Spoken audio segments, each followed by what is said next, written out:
abuse you, or diffuse you, or confuse you, or use you, if I wanted to. Sometimes I just need to talk to you. Sometimes I just need to see you.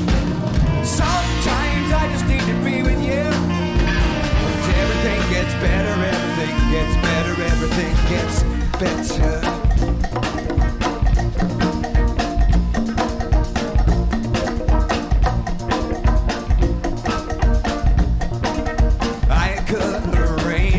Or be strange to you, or estrange you, or arrange you, if I wanted to.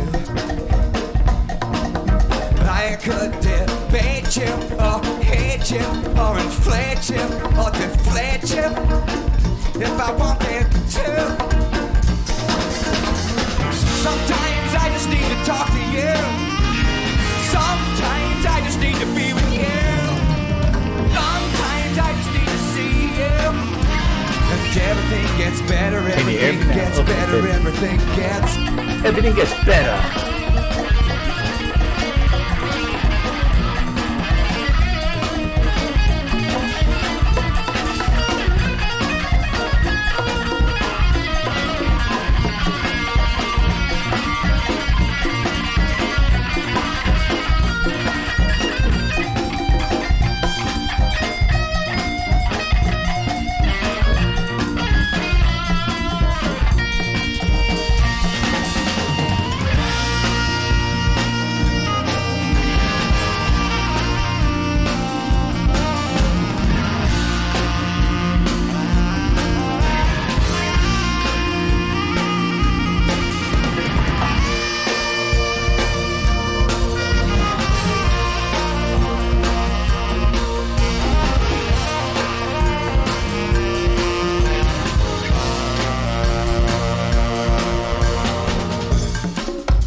Good evening, everyone.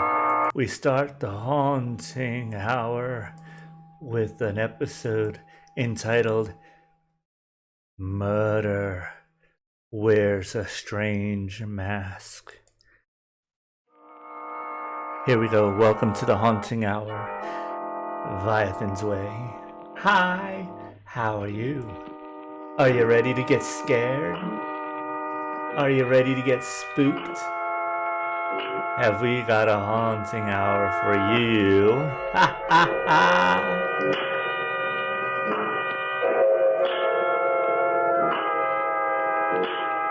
And then I'll share some ghost stories too. No. Maybe.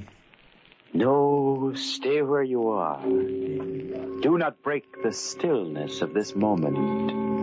For this is a time of mystery. Mystery. A time when imagination, is free and moves forward, swiftly, silently.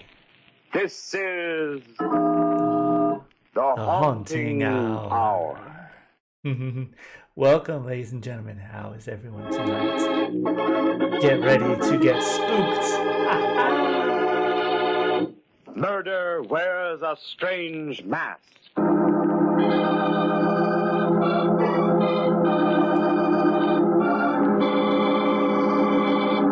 Every highway and byway is destiny's trail, and where it leads and what lies ahead is destiny's secret.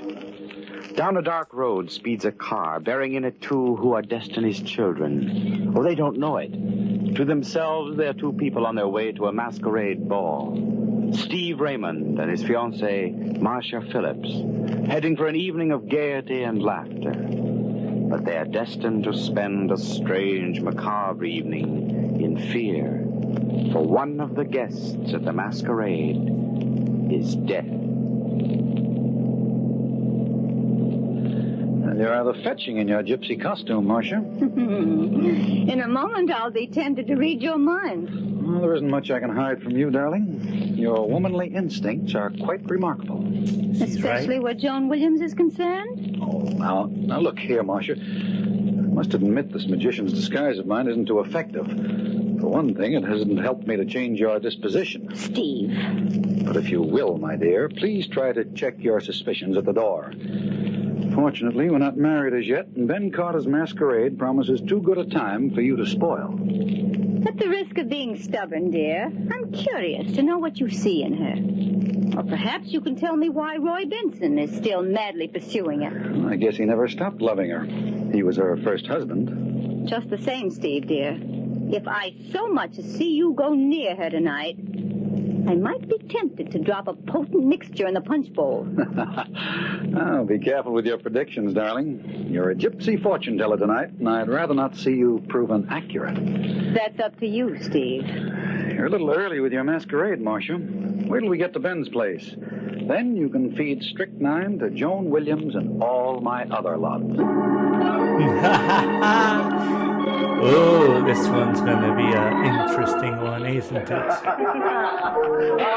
Hello, Steve. Marcia. Oh, pardon me. I'm not supposed to know who you are. That wasn't fair, Ben. What else could we expect from my partner, dear? He knows every hair on my head. Well, don't share. I won't give you away. Well, you both look perfect. You've adopted a rather simple costume, Ben. I've used this clown suit for 15 years. It's a durable disguise. Good heavens. What's that fellow in the black tights and shirt supposed to be? Oh, he's posing as the Royal Executioner. Who can it be, Steve? It's hard to tell from here. I don't seem to recognize him. Steve, I've simply got to find out who that executioner is. Oh, now, Marcia. He's just over there. Can't you wait till midnight? Quiet, here he is. Why, I beg your pardon? Good evening. That's a very unusual costume you're wearing. Thank you. I merely borrowed it from a friend of mine. I hope it's effective. Your voice, it's quite familiar. Oh, now, Miss Phillips, don't you recognize Steve Raymond's rival for Joan Williams' hand? Roy Benson. Of course. I follow Joan everywhere, and especially on a night such as this. I couldn't resist seeing her dressed as Cinderella. And in a very charming costume, too, no doubt. Oh, but naturally, my wife, I beg your pardon, my former wife, has a talent for being beautiful. Now, what sort of executions do you have a hand in, Roy? Oh, no special method, Steve. I've really no preference. Hush, gentlemen. The dream approaches. Cinderella. Oh, my, what a charming trio. A magician, a gypsy, and an executioner. You're looking lovely, my dear. Thank you, Roy. How are you, Marcia? I don't know. As yet. How are you, Steve, dear? Looking for a glass slipper, Cinderella? And perhaps a way to break our engagement. Perhaps. Quiet, everyone. Ben's getting ready to speak. Ladies and gentlemen of the masquerade, as master of the revels, I welcome you to the ball. You've been asked here, disguised in the roles for which you have all longed these many years. You're all strangers to one another, your identity known only to yourselves. Thus you will remain till midnight. But till that hour, the mystery of the unknown is yours. The excitement of living a dream is in your hands. I see a magician here, a peasant, a statesman, a clown such as myself, and, oh, there's Cinderella, who at midnight will find that dreams must end. But until the clock strikes, give yourselves to music and wine and dancing.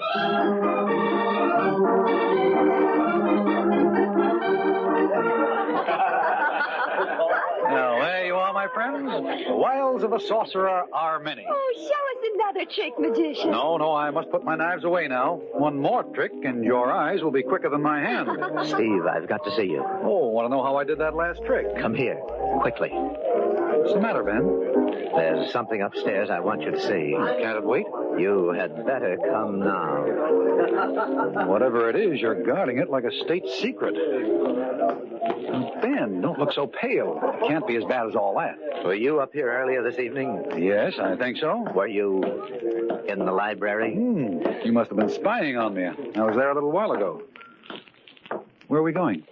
To the library. Here. Here we are. There. In front of the fireplace. No, it can't be. Unfortunately, it is. Joan Williams. Stabbed to death. I don't believe it. It's not an illusion, Steve. It's real. I found her like this a few minutes ago. But how did it happen? I thought you could tell me. What are you talking about? Look at that knife closely. Good heavens. Isn't that one of the knives that you were using in your demonstration tonight, Steve? Oh, you're talking nonsense, Ben. I didn't kill her. Who said you did? Well, you inferred it. Oh, what's the sense of this wrangling? Joan's dead. I didn't do it, but I want the man who did. There's a set of prints on the knife handle, Steve. If they match yours, well, that's the answer. You're pretty well convinced that I murdered her, aren't you, Ben? We'll let the police decide that. I'm going to call them. Well, no, you can't, Ben. You've got to give me a chance first. No? What do you mean? I swear to you that I didn't do it, Ben. Now, you've got to let me find who did. Just a few hours, that's all I need. Just till midnight. All right, Steve. Till midnight, then.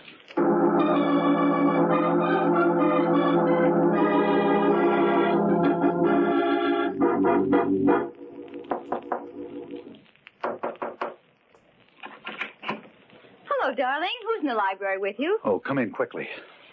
Ben told me that you were hiding away in here. Steve, you killed her. No, I didn't do it. I'm wondering if you did. Don't be a fool, Steve. You can't get away with murder that easily. I had no motive, Marcia. Unfortunately, you did. Does anyone else know she's dead? Ben found the body. And he's called the police. No, he's given me till midnight to find the murderer. Oh, what a complete waste of time. Not altogether, Marcia. Have you forgotten your prediction earlier this evening? That's of no importance. I'll admit I'm glad she's dead. But my wishing it didn't put that knife in her back. That remains to be seen, darling. Let's get it over and said with, Steve. I hope you're guilty. I hope they hang you. You've treated me like a fool. You've asked for everything you're going to get. I didn't know you could be so vicious, Marcia. I only hope that I'll be able to testify against you. Thank you, my sweet. I'm not interrupting, am I? No, I'm leaving. Good luck, Steve. Don't go too far away, Marcia. You might be very helpful to me. I'll be here when the police come. So long, Marcia. Well, we both lose, Roy. Yes, so Ben told me. He also said he thinks you did it, but I don't agree. Thanks. But how about some evidence? Haven't you any ideas at all? No, but that executioner's costume of yours worries me. I'm sorry, Steve, but this is my night off. My record's as clean as yours. How about Ben? I can't figure out a motive for him. Well, he's my business partner. He might be trying to pin this on me. Very weak, old pal. Did you have a motive? Well, I wanted her to marry me again, but she refused. Said she was waiting for you to make up your mind. The police could claim I killed Joan to get her out of the way. Oh, they'll dream up some motive. I tell you what I'll do, Steve. I'll come in with you. I don't think you did it, and I've as much at stake as you in finding the murderer. Thanks, Roy. But we've got to work fast. I want to talk to Marcia. She had a pretty good motive for killing Joan. Yes, jealousy is still fashionable, Roy. That's a good lead. You'd better quiz Ben. See what you can find.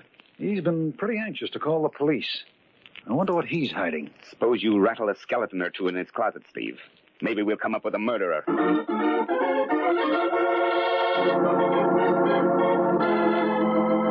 We need to find the murderer. Any clues so far, Steve? It's not very encouraging, Ben. Remember our agreement. Midnight's the deadline. You know, Ben, I've completely neglected to ask you some rather important questions. No. What's on your mind, Steve? Well, for one thing, how come you happened to find Joan's body? I'll tell that to the police. Oh, I'm trying to clear myself of suspicion of murder, Ben. Make a very bad debating partner. Why not question Roy Benson? Now, listen, Ben, this is no idle business transaction. You've accused me of murder. You might be decent enough to explain why I should be so certain of your innocence. Suppose I call the police. Right now, Steve, let them settle the question of where the guilt belongs. You promised to hold off till midnight. Very well, then, but you might do better trying to clear yourself than just standing here arguing. Goodbye. Where are you going? I have an appointment with an executioner. Want to come along?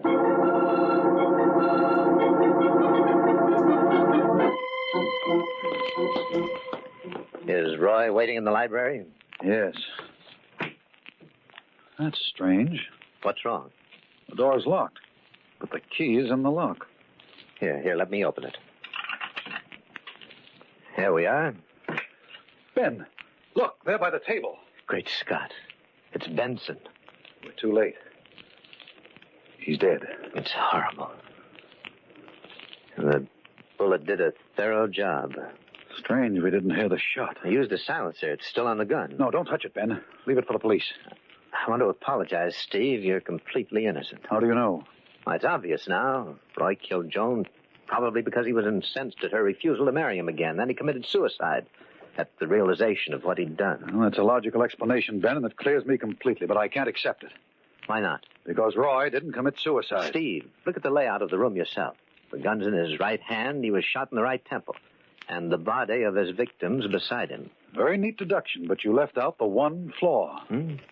What's that? The door to this room was locked from the outside. Obviously, death was instantaneous. If Roy had shot himself, he couldn't have locked the door from the other side. Yes, you're right. I unlocked that door myself. Yes, Roy Benson was murdered, and the killer must have been frightened away while he was locking the door. Then you're still implicated. But it's a rather gruesome joke on you. Somebody killed the executioner. A murderer has a sense of humor. Fine. Maybe my laugh's coming up.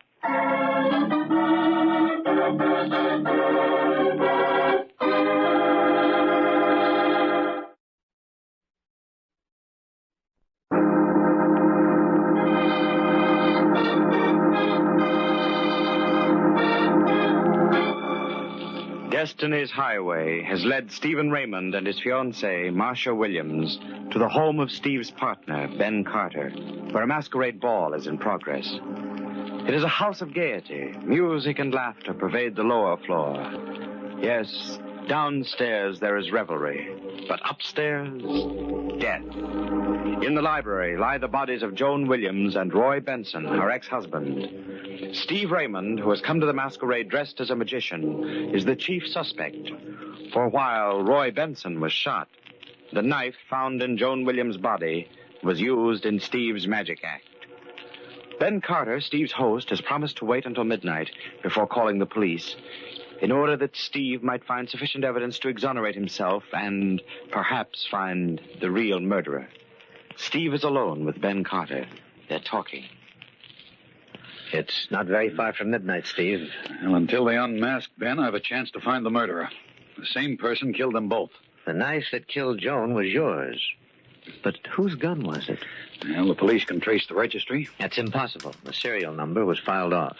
How do you know that? I examined the gun while we were upstairs. But I had told you not to, Ben. I wanted the police to find things I untouched. was only trying to help you, Steve.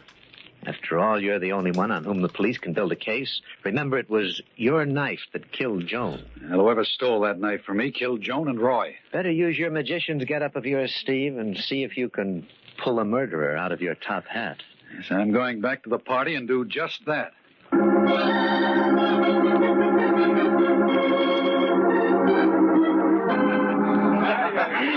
Oh, you must be a real magician. Yes, madam, I'm a successful stockbroker. Same thing. How about another chick? Oh, I'm sorry, but I've concluded my last performance. For a long while, I'm afraid. Steve, I've got something to tell you. What is it? I can't tell you here. Come into the next room. All right.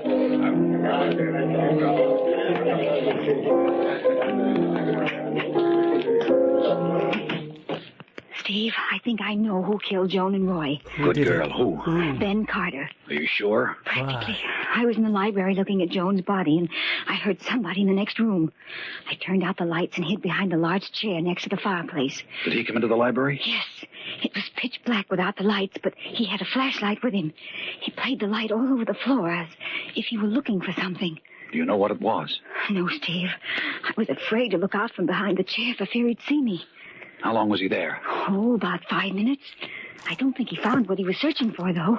When he left the room, he muttered something about coming back later. Did you come right down here after he left? Oh, no. Right after he left the room, I went to the phone and called the police. Now, why did you do that? Well, I found the murderer, so it was my duty to notify them. How do you know Ben didn't hear you call? Oh, I waited until he was far enough down the hall. I even kept the lights out in case he happened to look back. How long ago did you phone? Just a few minutes ago. I came right down here to you after I called. I'll have to work fast. Come along, Marcia. I want to look at that library.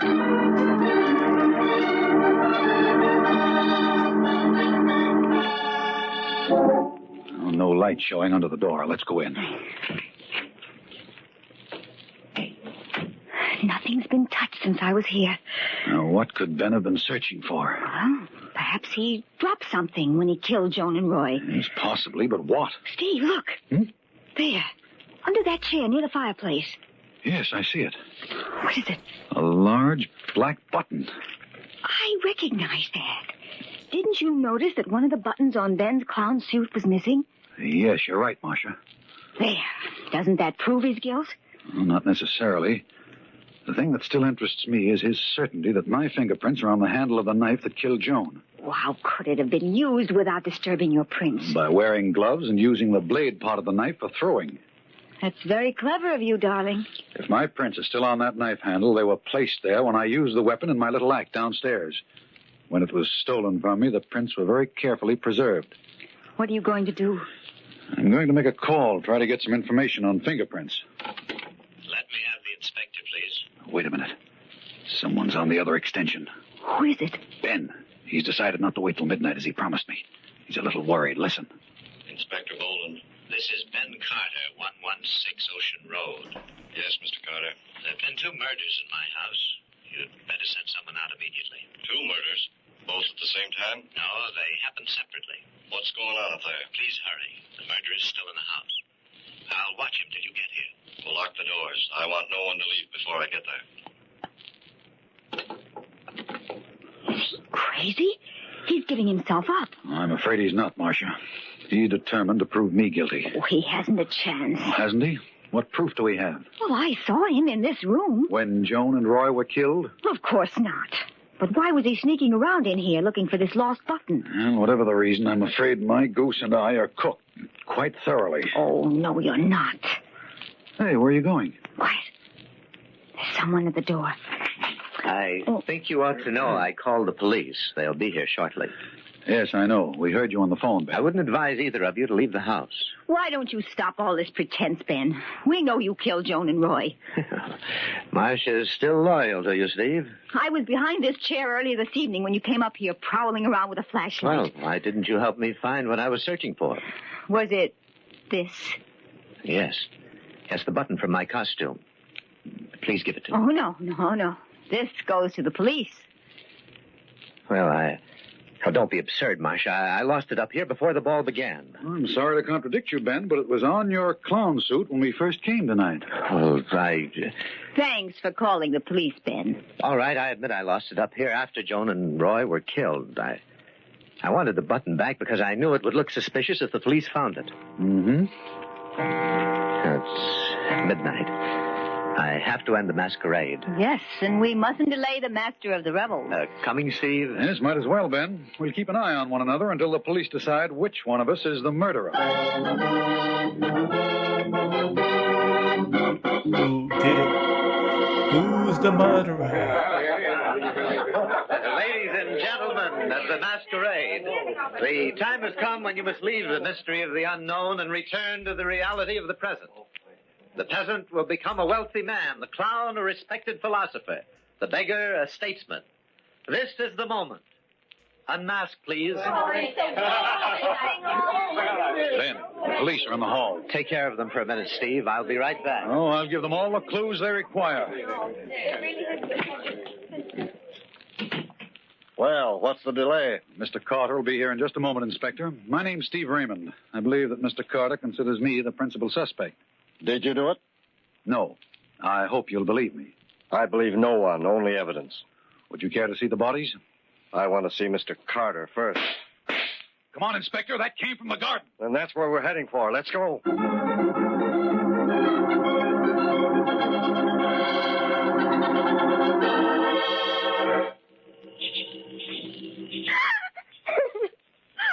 Oh, it was horrible. All right, now, calm yourself. We've no time for hysteria. Well, I was sitting here under this arbor when I suddenly heard someone moving in back of me. I turned around quickly and saw Ben come towards me. That gun was in his hand. What did he say to you? Oh, his face had sort of a crazy look on it. He told me that I was the only one who could possibly testify against him. He came closest to me and brought the gun down as if to strike me. Did he hit you? No, I dodged the blow and I grappled with him for the gun. Finally, I managed to get possession of it, and I shot him. It was the only thing I could do. Let me see that gun, Mr. Raymond. Yes, here you are, Inspector. Will you hold the flashlight, Mr. Raymond? Surely. Now, just a little fingerprint powder over the butt of the revolver. There we are. Now, do you see the impression? Yes, there are two distinct sets of prints on the butt. Just as I told you, Ben and I fought for the gun. Is your conclusion the same as mine, Mr. Raymond? I'm afraid it is, Inspector. Marcia lied in her story. That's ridiculous, Steve. Don't you see the two sets of prints? That's just it, Marcia.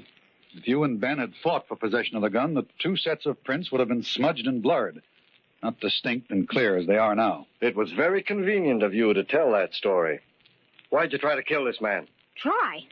He's dead, isn't he? Not quite. Fortunately for him, one bullet missed and the other just creased his scalp. He'll be around shortly and in fine shape to testify against you. This was your second mistake, Marcia. I first became suspicious of your sudden reformation in my behalf when you told me you dialed the police telephone number in the darkened library. I was convinced you hadn't phoned when we listened in on Ben's call to police headquarters. It was obvious from the inspector's reaction that it was the first report of the murders he had had. Watch out, young lady. Don't make me chase you through the garden. I'm not that young anymore. Let go of me. Go of me. Of course I killed him. Joan was a worthless fool trying to take you away from me. I stole your knife and used it the way you guessed I did. Your prints were on the handle, but Ben didn't know for certain whether they were yours. Why did you kill Roy? He accused me of killing Joan, and he told me that he had the proof to back up his charge, and I couldn't take a chance. If I hadn't locked the door, you would never have guessed that it wasn't suicide. One mistake is all that's needed, young lady. Well, Mr. Raymond, I guess that's about all. Yes, Inspector. I'm afraid the masquerade is over.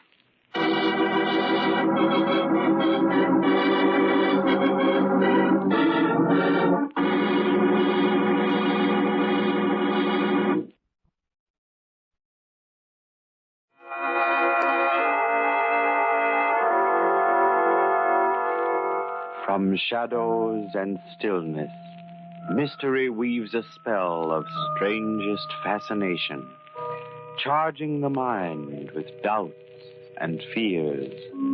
For mystery is a strange companion, a living memory in the haunting hour.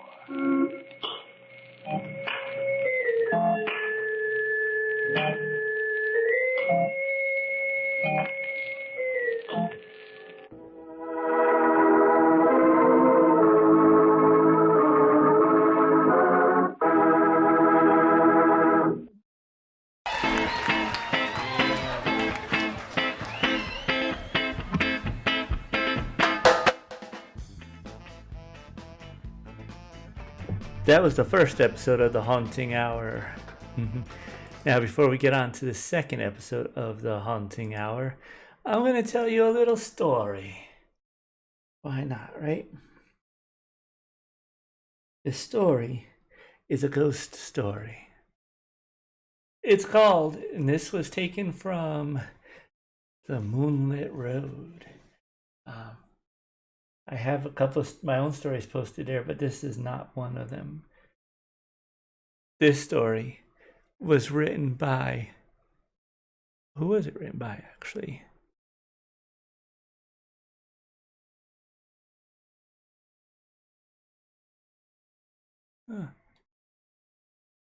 Oh, it was written by Harris Tobias. Thank you, Harris Tobias. This takes place in Springfield, Tennessee, 1995, on All Hallows Eve. The story is called The Cupcake, Tennessee Halloween Story.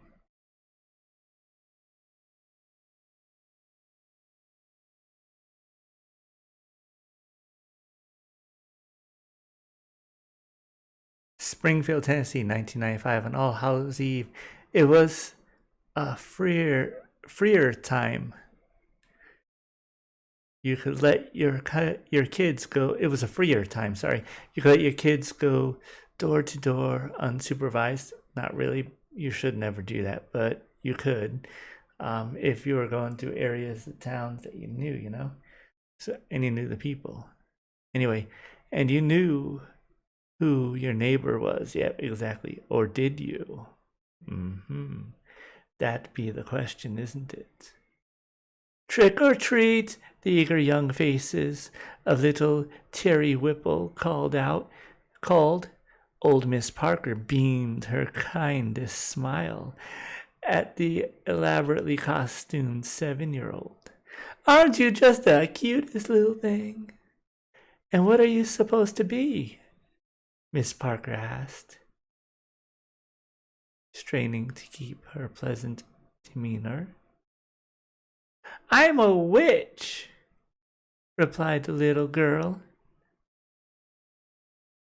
who, with her wig, pointy hat, looked like a cartoon version of the Wicked Witch of the West, right down to the hairy mole on her chin and a miniature broom. You don't really believe in witches? The old lady asked, do you? Terry shrugged. I don't know, maybe. Well, you're so cute. I'm going to give you a special treat, said Miss Parker, as she reached around and handed Terry a cupcake. I baked these this morning especially for us witches. She slipped the cupcake into Terry's goodie bag. Miss Parker chose one of the little cakes with a tray that, from a tray that must have held a dozen of them. They're all orange and frosting, and a face made of candy and sprinkles. The expression on the little cake's face matched that of Miss Parker's, a person not used to smiling. Terry thanked her and went to the next house on the street. Ever since Miss Parker moved into the old Spencer house, strange things had been happening in the neighborhood. First, the Spencer family were all afflicted with some bizarre allergy and were forced to sell their house and move to Arizona. Miss Parker bought the house the very day it went on the market.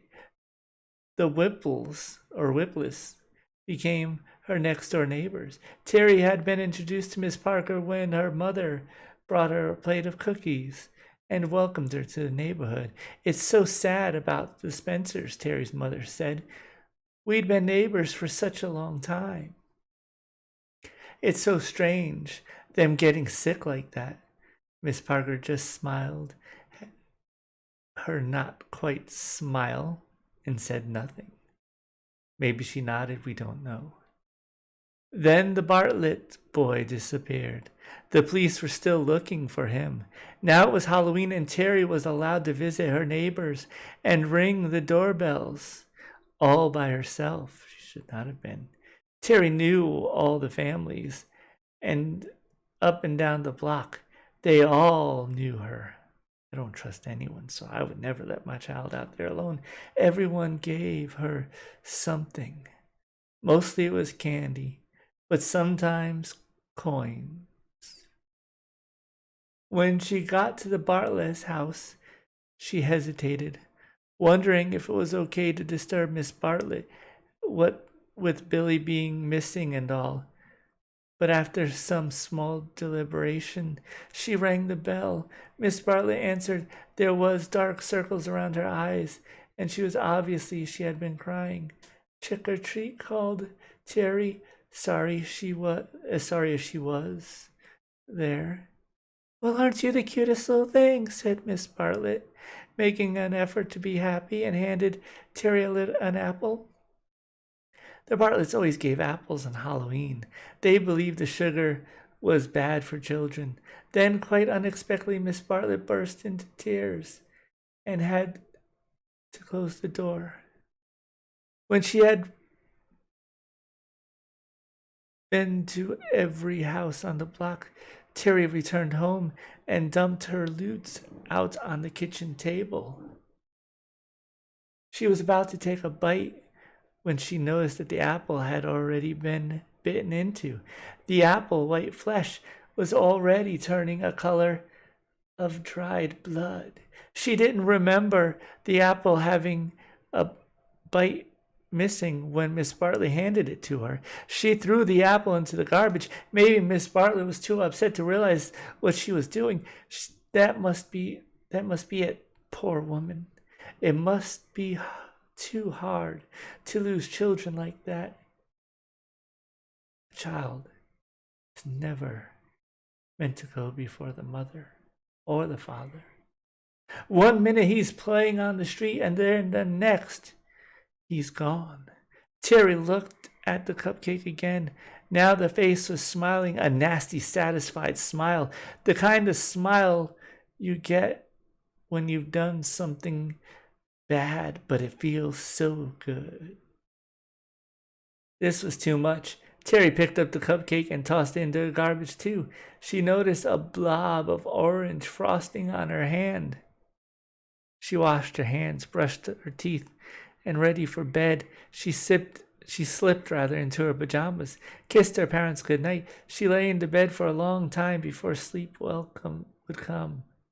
before the welcoming of sleep would come, And when it came, it was restless and filled with nightmare after nightmare after nightmare. She dreamed she saw the Bartlett boy, his skin blue and frozen. When she touched his shoulder, he turned toward her. His mouth contorted in a silent scream. He had no arms. He slowly turned away, then turned back towards her. She screamed herself awake. Her parents came running in. They put her light on, dispelled the darkness. Her mother stroked her hair and comforted her until she could speak. That's what comes from too much candy before bed, her mother said. I didn't have any candy, Terry said in a tiny voice. What's all this then? Terry's dad said, pouting as an orange stain in the pillow. It was the frosting. Now Terry was really scared. She tried to explain about the cupcake and the terrible dream, but it all came out garbled and didn't make any sense. Terry made her father check under the bed and in the bedroom closet, but he couldn't find anything. When her parents finally said goodnight and returned to bed, Terry tiptoed to the kitchen and looked in the garbage pail. The cupcake wasn't there. The end. That was Cupcake Tennessee Halloween story. We'll tell another tale after our next hour of the Haunting Hour, which is coming up right now. Bear with me, folks.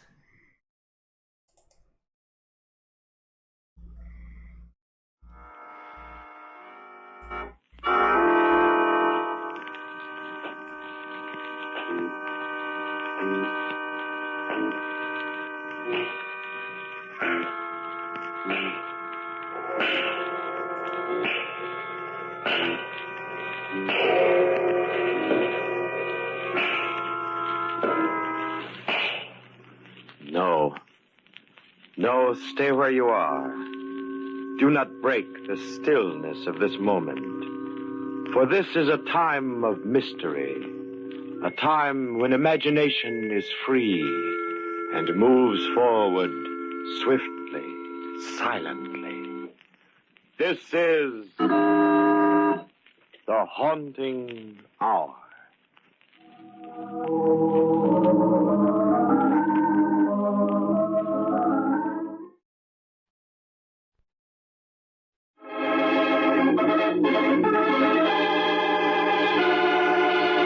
Bird of Death.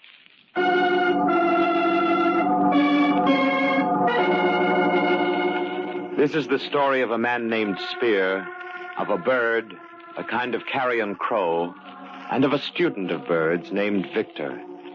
This is also a story of Victor's uncle, Orrin, but that comes later. At this moment, we are concerned only with the trio, Spear, Victor, and the bird of death, the crow. Watch this, Victor. I'm going to get him. I wouldn't if I were you, Spear. Got him. No, you just wounded him. He's getting away.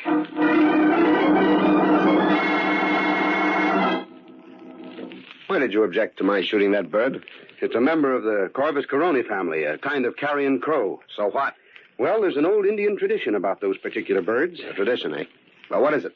Not that I'm interested in those old superstitions. I would be if I were you, Spear. Why? Because, according to legend, it is the bird of death.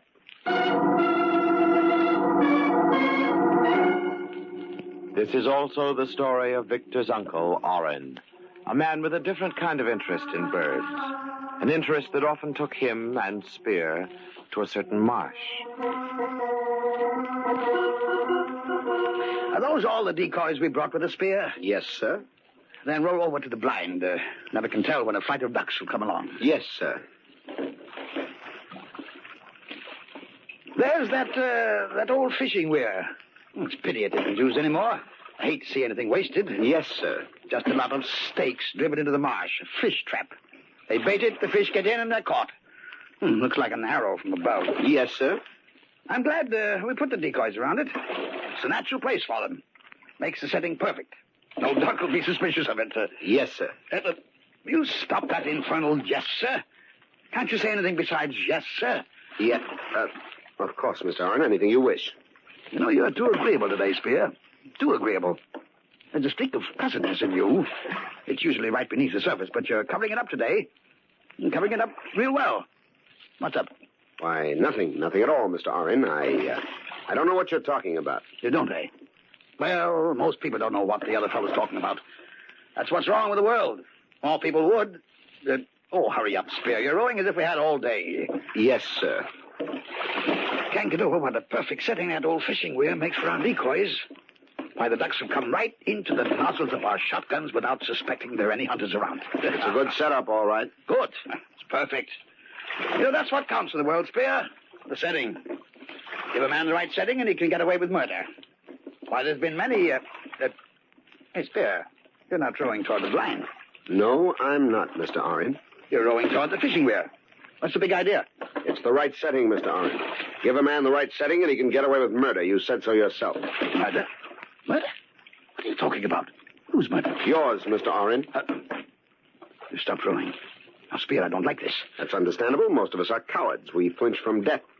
Even wealthy men like you, Mr. Orrin. Oh, stop joking. Does this shotgun look as if I'm joking? You'll notice it's pointed right at your chest, and a shotgun at close range is a pretty messy weapon, I've read. Why, you... You needn't bother looking for your shotgun. It's behind me.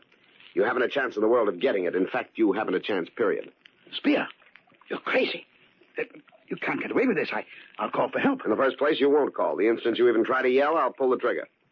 In the second place, who'd hear you out here in the marsh? Why, I don't... Victor. Yes, that's it. Victor might hear me. He often comes out here to study bird life. Or maybe one of the servants may be around here. None of the servants will be around here today. You know Jed's too lazy to do anything he doesn't have to, and Kathy's rheumatism will keep her indoors on a day like this. But Victor... He won't be here today either. No, Mr. Orrin, you'd better not count on help from your dear nephew. I've taken care of him. You killed Victor? Now, why would I do that? I only want to kill one man, and that's you, Mr. Orrin. No, I saw to it that Victor received a new book on ornithology this morning. He's in his study reading about the habits of birds. The habits of birds. Birds that, according to scientists, were once reptiles. But according to science, man was also once a reptile. So the lives of the two, birds and men, may at times be interwoven. In his study, Victor muses. Birds are strange creatures. Jed, do you know that the Ardea Herodias... The what? The Ardea Herodias, the great blue heron. You mean like them that live round the marsh? Precisely. Well, the Ardea Herodias has one claw that's toothed. You don't say. I don't, but this book does. It says the middle toe is toothed. What's the bird want teeth in his middle toe for? I suppose to make it easier to hold on to the fish it catches. You've seen them catch fish, haven't you? Yeah, especially around the old fish trap in the marsh. I don't reckon I ever saw one of them lose a fish once he grabbed a hold of it. Precisely. Oh, say, I reckon there ain't much them book writers don't know. Wonder how they learn it. By observation, Jed. Oh, I tell you, this is a fine book. I just got it this morning. I don't know who sent it, but whoever did certainly knew what he was doing. It's a remarkable book. You ought to read it. Yeah, I ain't no hand at book reading. To think that a man like you or me, could learn so much about ornithology. About what, Mr. Victor? Ornithology, that's the scientific name for the study of bird life. Oh. And he learned it the right way, by watching birds in their native habitats. Yeah? They're what? Where they live. What do you want to do that for? Because it's so interesting. It's fascinating. I think I'll go down to the marsh to watch the Ardea Herodias myself. Yes, that's what I'll do this very instant. I'm going to the marsh. Oren went to the marsh to kill birds. Spear went to kill Oren. Victor is going to the marsh to observe birds. Birds and men, they're all interwoven as the threads of life and of death. But why do you want to kill me, Spear? You've been my secretary almost 10 years. I've paid you well, haven't I? I've been good to you, haven't I? But not as good as I'm going to be to myself. Why, I even made a provision in my will for you. But not as big as the provision I've made in it. As you've made? What are you talking about? I've destroyed your will and substituted one to fit my own ambitions. I'm going to inherit quite a piece of your estate. So you won't get away with it? You'll be found out. Do you think so? How many years have I been signing your name to letters? About 8. Has anyone ever detected that it isn't your signature? No, that is... Exactly. No one will ever suspect the will is a forgery. Simple, isn't it? But it is never simple, Spear. You're quite philosophic for a man who is about to die. But you overlook the fact that I've planned this carefully for 5 years. I know every detail of what I'm going to do. There isn't a chance of a slip-up. The perfect crime, eh? Yes, I suppose you can call it that. Everything will go just as I planned it, Mr. Oren. With your money, I'll be on Easy Street the rest of my life. I'm not dead yet. I'll take care of that in a moment, sir. There are easier ways of making money, Spear. I like this way better. Incidentally, that's where you're going to be buried, Mr. Oren. Over there at the fishing weir. Take a good look at it. Not every man gets a chance to see his future grave. No, not every man gets a chance to see his future grave. But every man has his own hopes of averting or at least delaying death. Other people may inadvertently help him. For instance, right now at Oren's house, Kathy, the housekeeper, is saying... Jed, where's Mr. Victor? In his study, I reckon. You reckon. Never seen such a man for not knowing nothing. Well, ain't he in his study? No, he ain't. Would I be asking if he was there? No, I don't reckon you would. Oh, there you go, reckoning again. Can't you give a body a straight answer? What do you always want to be picking on me for, Kathy? I ain't no nursemaid to know where everybody's at all the time. Now, Jed, you keep a civil tongue in your head. Land of Goshen, you'd think a body said something outlandish to you. All I asked... All you asked was if I knowed where Mr. Victor is. And I said... Say, I just remembered. He said he was going out to the marsh to see... Just what I thought. He's going out to see if he can get a look at some of them wild birds he's so crazy about. Oh, I might have known it. That man'll be the death of me yet. Well, what you carrying on like that for? Can a man go for a walk to the marsh without you raising a ruckus? Not without his Mackinaw on a raw day like this, he can't. That poor boy'll catch his death of cold. Goshen, I don't know what folks would do if I didn't look after him.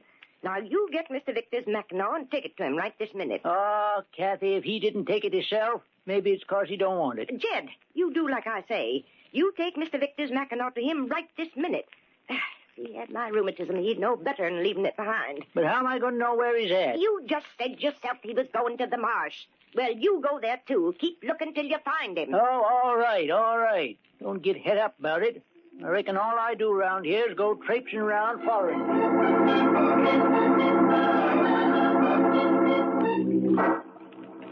Have you had a good look at your future grave, Mr. Oren?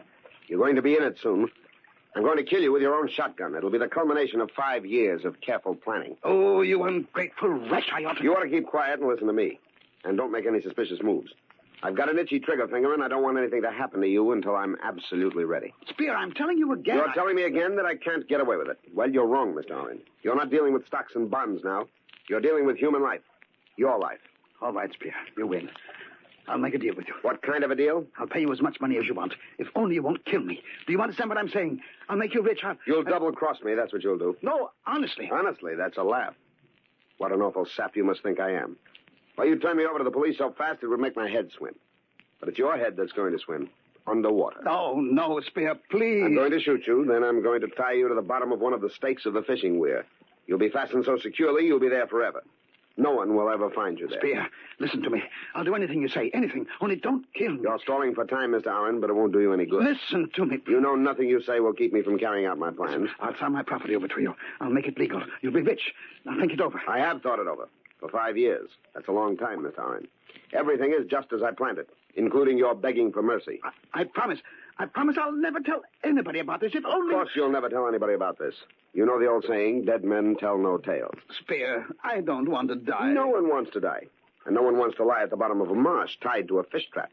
It isn't much of a monument, especially for a rich man like you, Mr. Oren. But it's going to be yours for eternity. Please. Your proposition, if I let you live. I'll do anything you want, Spear. Anything you want. I'll give you everything I've got. Now, you'll never regret it. Believe me, you won't. You're right. I'll never regret it. And by it, I mean this.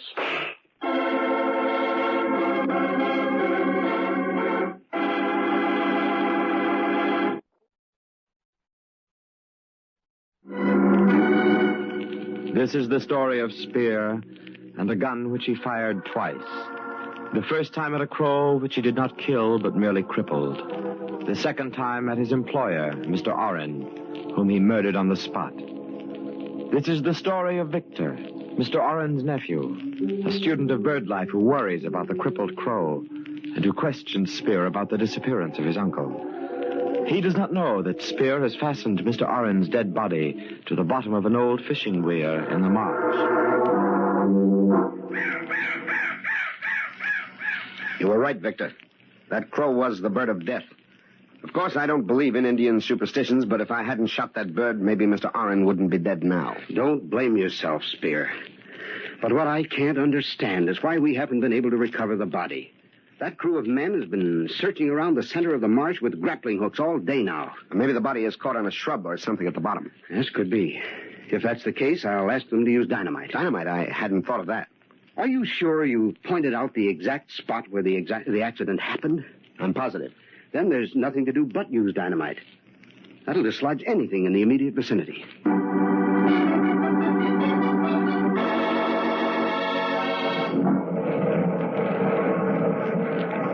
Been using dynamite and still no sign of Uncle's body. I'm just as sorry about that as you are, but as I said before, it's probably wedged between some shrubs or rocks down at the bottom.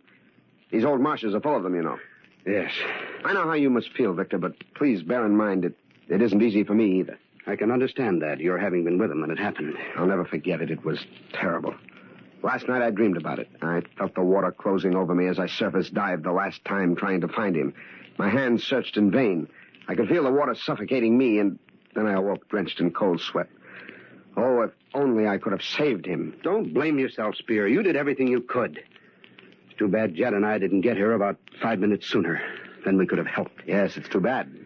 I can't get over an experienced hunter like Uncle capsizing the boat. Well, as I told you before, he was so anxious to get the duck he'd shot, he leaned way over the gunwale as he reached for it. He leaned too far. The boat turned over, plunging us both into the water. Yes, you told us about that. I tried to get him to stay in the blind while I rowed out and retrieved the bird, but no, nothing would do but for him to get into the boat with me. I asked him not to. Why? Why what? Why did you ask him not to get into the boat with you? Well, I don't really know, only... Only you had a premonition. Is that it, Spear? Well, no, that is not exactly... only there was no necessity for both of us going after the duck. I could have gotten it myself. I always have in the past when we went hunting together. But this time, things worked out differently, eh, Spear? Yes, this time things worked out differently. Maybe things like that are planned. What do you mean? Oh, fate, destiny, you know, that sort of thing. I believe everything happens according to plan. everything. Who will gainsay that everything does happen according to plan? But whose plan? And what is the plan? Is there no such thing as circumstance? And what part does it play in the plans a man may make? And they haven't found the body yet? Nary a sign of it, Kathy. Nary a sign. Oh, poor Mr. Orrin, not getting a decent burial. It ain't right, him being down the bottom of the marsh like that. I tell you, Jed, it ain't right. No, reckon ain't nobody going to argue with you about that. But a day's dynamiting ain't done no good. Ain't much more that can be done. You mean they'll leave him down there? I reckon so. What else can they do? Well, I don't rightly know, but seems like they oughtn't to give up till they find poor Mr. Orrin's body. Maybe they ain't never going to find it. Why? Maybe it just wasn't meant to be found. Oh, Jed, you don't make no sense. No, lots of things don't make no sense if you ask me. Things like what? Well, I don't rightly know how to put it, but some things just don't add up. Oh, land of Goshen, Jed, you're going to drive me plumb crazy with that kind of talk. What things don't add up? Well, it's like this, Kathy. You recollect you sent me out to the marsh to find Mr. Victor and give him his Mackinaw? Of course I recollect. Well, I done like you told me to.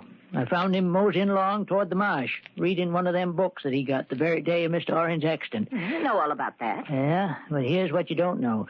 He asked me to go to the marsh with him. He wanted to show me something about about blue heron. And so I went with him. I know all about that, too. What of it? Hold your horses, will you? I'm coming to that. We heard a shot from the marsh, along about the fishing weir, I'd say.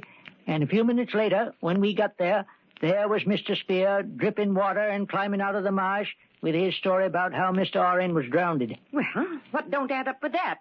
It's exactly what Mr. Spear's been telling about the accident. Yeah, but according to his story, Mr. Orrin, he shot a duck from where they was hiding in the blind. The duck fell in the middle of the marsh, and he and Mr. Spear, they got in the boat and rowed out to get the dead bird. That's right. Mr. Orrin leans out to pick the duck out of the water, and the boat turns over, drowning him, even though Mr. Spear, according to his story, done everything he could to save Mr. Orrin.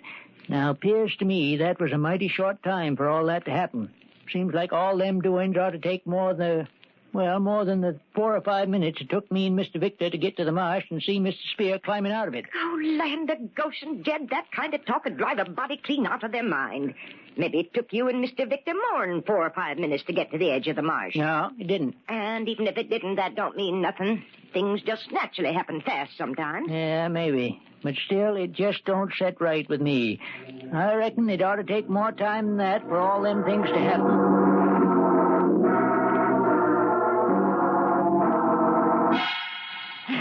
So they stopped dynamiting her. Yeah, Kathy, Mr. Victor finally give it up. Said there wasn't no use keeping it up forever. Oh, that means poor Mr. Orrin will be down there at the bottom of the marsh till doomsday. I reckon so. I still say the whole thing don't add up just right. Oh, now don't start that again, Jed. I say, Buddy just can't stand being around you when you carry on with such crazy talk. I just can't help feeling Oh, that... land of Goshen. You make even my rheumatism worse for that kind of talk. All right, then I'll keep quiet about it. But I still say... There you go again. All right. Don't get yourself het up. You and your crazy talk. You haven't told Mr. Victor any of it, have you? No. Well, don't. He's got enough on his mind right now as is. I won't say nary word about it to him. Promise? Yes, I promise. That's better. By the way, where is Mr. Victor now? I reckon he and Mr. Spears over at the lawyer's for the reading of the will. Looks like they could have waited a spell before they went into that. Mr. Spears said they might as well get over with. Guess he's right. Oh, I get all fussed up inside thinking of poor Mr. Orrin resting down the butt. Jed, where you going? I think I'll just mosey on over to the marsh for a spell. I just can't get it through my head why the whole thing don't add up.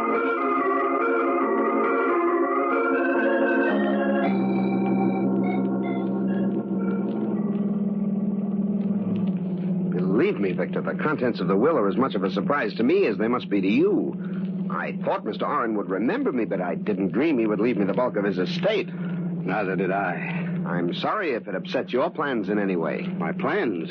Looks as though Uncle didn't think much of them. Then he knew about them? He knew I wanted to devote my life to ornithology. He gave me the impression he approved of it. He must have changed his mind. Evidently, but it doesn't change mine. I'm going to be an ornithologist. I played around with it before as a hobby, but I'm in dead earnest now. I'm going to start right away. In fact, right now. Now? Yes. Spear, I'm going to begin with the birds I've observed closely the last few days. But, Victor, you were at the marsh the last few days. Precisely. And there were birds there, birds I want to see again. Spear, drive as close to the marsh as you can, then we'll walk the rest of the way. If you don't mind my saying so, it sounds rather silly to me. Do you mind doing what I ask? No, I don't mind. Why should I? I don't know. But then there are other things I don't know. Things I intend to find out about. You have a gun? A what? A gun. What's the matter? Don't you understand English? Look, Victor, I can understand your being upset about the will. Well, have you got a gun or haven't you? There's a double-barrel shotgun in the back of the car. That's perfect for what I want.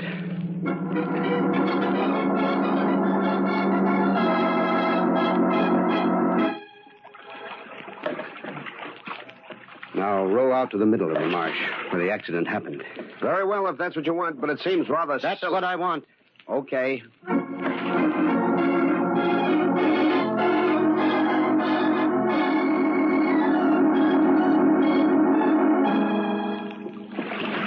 Well, here we are. Now, what's this got to do with birds? Plenty. See that buzzard of a crow sitting there on the fishing weir? The bird you crippled? Well, watch me take a shot at him. You missed him. I intended to. Killing isn't in my line. What does that crack mean? You'll know soon enough. I don't understand you, Victor. First, you try to keep me from shooting that bird. Then you take a crack at him and miss him on purpose. You must be losing your mind. On the contrary, my mind is just beginning to function. Now, Spear, I want you to row over to the fish trap. Huh? You heard me. I said row over to the fishing weir. Now, look, Victor, I've had all of this I want. You can't order me around. I'll remind you that this is a double-barrel shotgun. Only one shell has been fired, so the other barrel is still loaded, and it's pointed right at you. Do I make myself understood? Yes. All right, then. Row!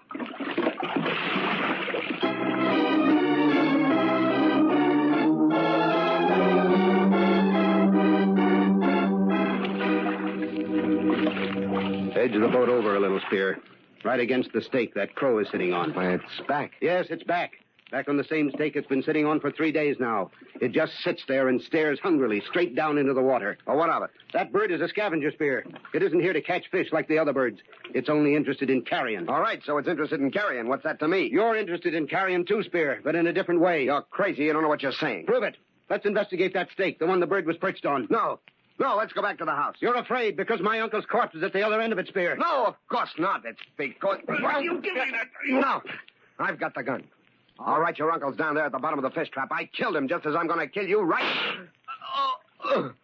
I got him just in time, Mr. Victor. I heard what he said. I was there in the duck blind. I'm sure glad I had my rifle with me. I told him that Corvus Coroni was the bird of death. This is the story of a man named Spear, of a bird, a kind of carrion crow, of a student of bird life named Victor, and of his uncle, Oren. A story of birds and men interwoven as the threads of life and death.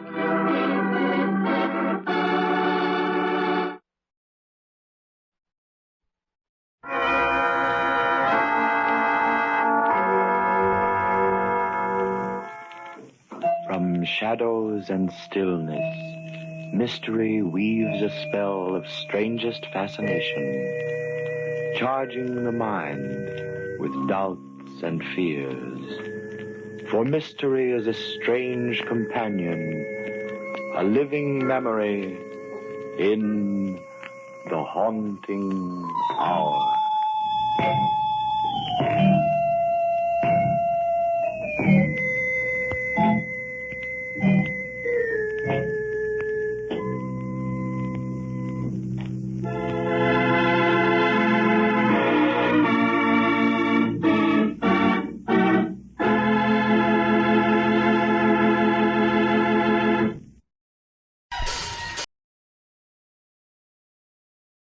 That was the second episode of The Haunting Hour.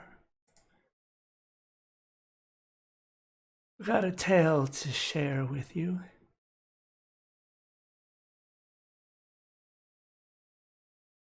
It's another one written by my friend Harris Tobias. This one is called Owlhead Lake. It's a creature story of Mysteries, Tennessee's lake that tends to attract visitors for life.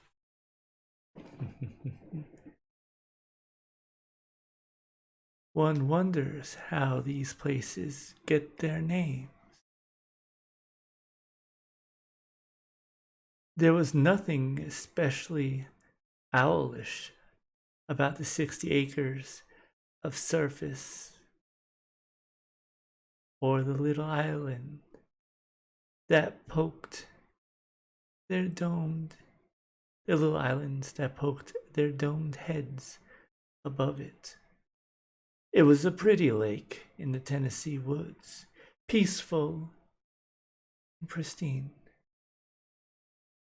Exactly the kind of place Monty needed for a few days.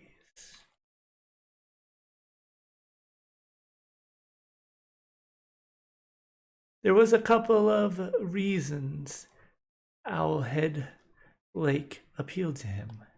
One was its inaccessibility. 3 miles of dirt road to a primitive campground ruled out all but the most determined campers. The second was its unpopularity. The lake had acquired a bad reputation. A very bad reputation ever since people began disappearing from its shores. You would think that would attract more people than discourage them, wouldn't you? For the mystery to find out why they were disappearing. A group of teenagers vanished a few years back, their tents and their gear untouched. Before that, a family went missing without a trace, and before that, another family, including 2 little ones. And I mean very little. And those were just the 2 or 3 groups of people that he knew about. He supposed there were more. On both associations, the lake was dragged, divers sent into it, its murky depths, to no avail. The divers reported the lake was uncommonly deep and uncommonly cold, but harbored nothing out of the ordinary, so the stories grew that the lake was cursed. And as the stories multiplied, the locals kept away, and its campsites gradually fell into despair. If tall tales and ghost stories kept campers away, that suited Monty just fine. The last thing he wanted was company, some garless strangers making chit-chat about the weather or some tedious retired couple from Des Moines talking about something he didn't really care about. No, Owlhead Lake was just the tonic he needed. He knew what happened to those teenage campers. Kids are famous for making stupid decisions. He could imagine them yelling, "Watch this!" before they plunged over a cliff of some sort. As for the lake's reputation for being haunted or stalked by a serial killer or series of killers, well, he was a city boy. Violent death was all around him. He knew the odds of being killed by a stranger were greater than getting struck by lightning. And besides, as a lawyer, he made his living defending those depraved sociopaths on this planet. And he kind of enjoyed that. No, he wasn't afraid of a violent end. He wasn't afraid of some friendly camper destroying his solitude. He was afraid of some friendly camper destroying his solitude. You see, all he wanted was to be alone, left alone, and not be bothered by anyone. His heart sank when he first drove in and saw the bright blue of a tent pitched near his favorite site. He needn't have worried. The neighbors were packing up and leaving. The man came over to Monty, his face showing obvious signs of distress. "I wouldn't be staying here, fella, if I was you." "Oh, Why is that? An obviously relieved Monty asked. There's something wrong with that lake. Something evil, man. You hear them stories about the people disappearing and all? I heard 'em, Monty said. A lot of old wives' tales, if you ask me. Not a bunch of reality or truth to them. At least none that I can find. Maybe, but I ain't staying to find out. We all heard weird noises last night, and my dog's gone missing. I'd appreciate it if you'd keep an eye out for him. If he shows up, would you give me a call? Here's my number. The old man handed Monty a slip of paper with a phone number on it. Monty promised he'd do just that. He watched the man pack his gear, calling, Rufus! Rufus! every few minutes, until he finally drove away, leaving nothing but a blissful silence behind him. When the neighbor was gone, Monty tossed the phone number into the fire, mixed himself a cocktail, and sit facing the lake. He had no intention of calling because he knew that dog was not coming back. The sun was low in the sky. The birds were active, ducks, geese, and herons making their living from nature's intricate web. The graceful herons, like statues, working the margins while flotillas of ducks and Canada geese patrolled the deep water. Like opposing fleets on the small island, a glint of white, an owl or bald eagle, fabulous. This was the stuff his spirit thrived on. In spite of the scenery, his mind drifted to his high-pressure job. He had to admit it was hell of a way to make a living. Sure, everyone is entitled to the best defense they can afford. Blah, blah, blah, blah, blah, blah, blah, blah, blah. But his rich clients knew they could buy their way out of almost anything. Did it make him feel dirty? No, not really. He was a hired gun. Someone had to safeguard the civil rights of the wealthy, child molesters, drug dealers, thieves, and murderers. How should it make him feel? He didn't make the rules. Still, thank goodness for places like this island of peace and quiet to soothe a troubled mind. Nature restored his soul. He raised his glass to the setting sun by way of thanks.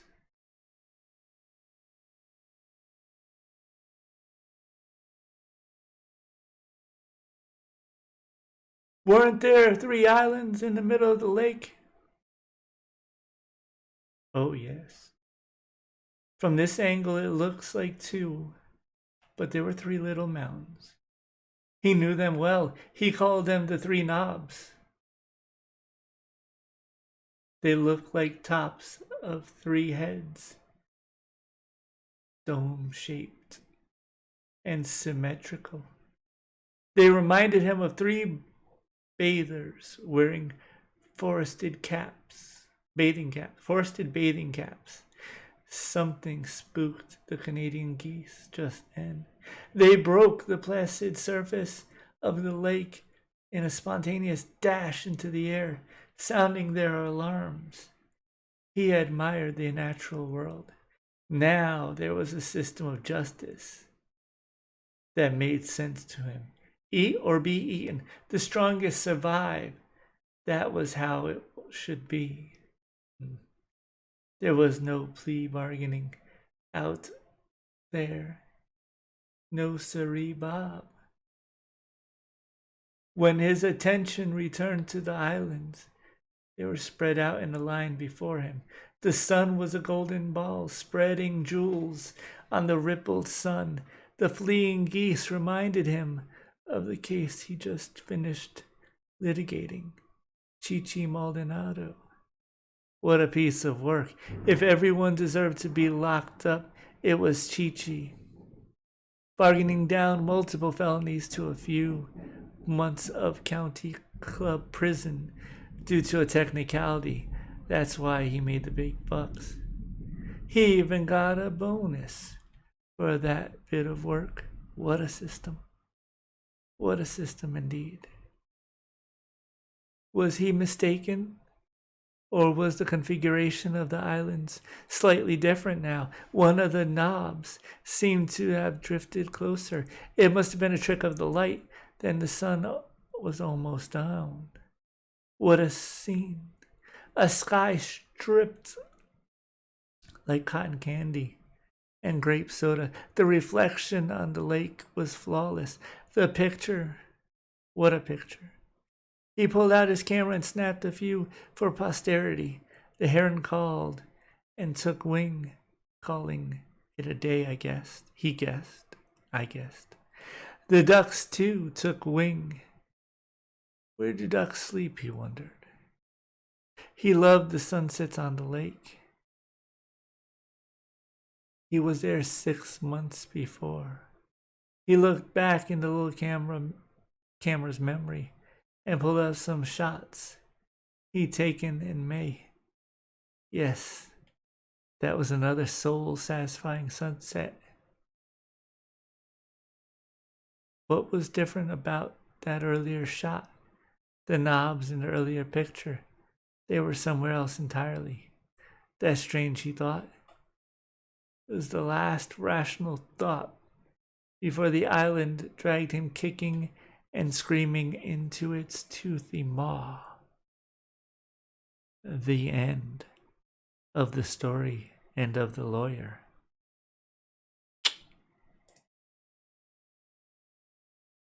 Let's continue with The Haunting Hour, Episode 3, The Old Man.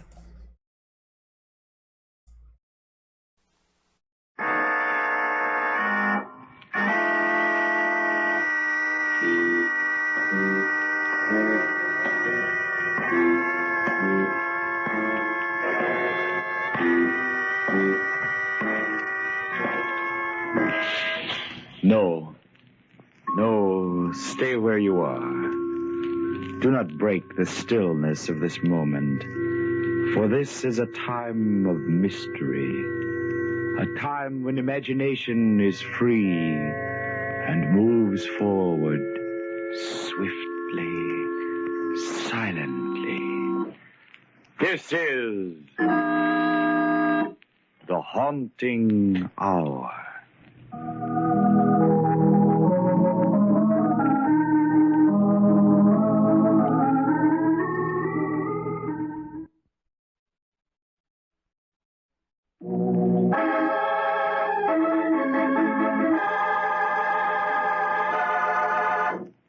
The old men.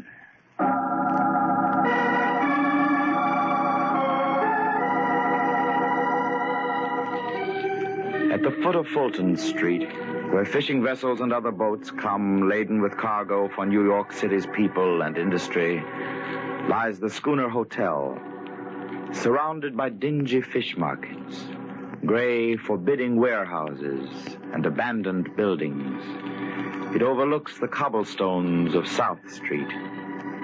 Many years ago, perhaps, it was the private mansion of some colonial merchant. Now, it houses only the old, the poor, and the unwanted. Retired sailors and fishermen, broken-down draymen, and those who have lived out their lives, but have not died. One foggy December evening, a shining black limousine glided to a stop in front of the hotel. Mrs. Ralph Hollister sat in the back, tense with shock and astonishment. Schooner Hotel. Snowden, are you sure this awful place is where my stepfather lives? Yes, ma'am. I checked the address with the detective. He said Mr. Stebbins had been here 3 months, ma'am. Snowden, wait here, please. If I need your help, I'll call you. Yes, ma'am. Funny the old gentleman coming back to where he started, isn't it, Mrs. Hollister? Oh, don't worry, Snowden. He won't be there for long.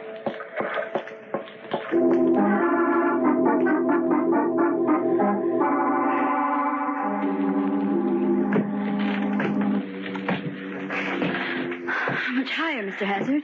Fifth floor. Practically there. Here it is, Mom. Be there, you old grave robber!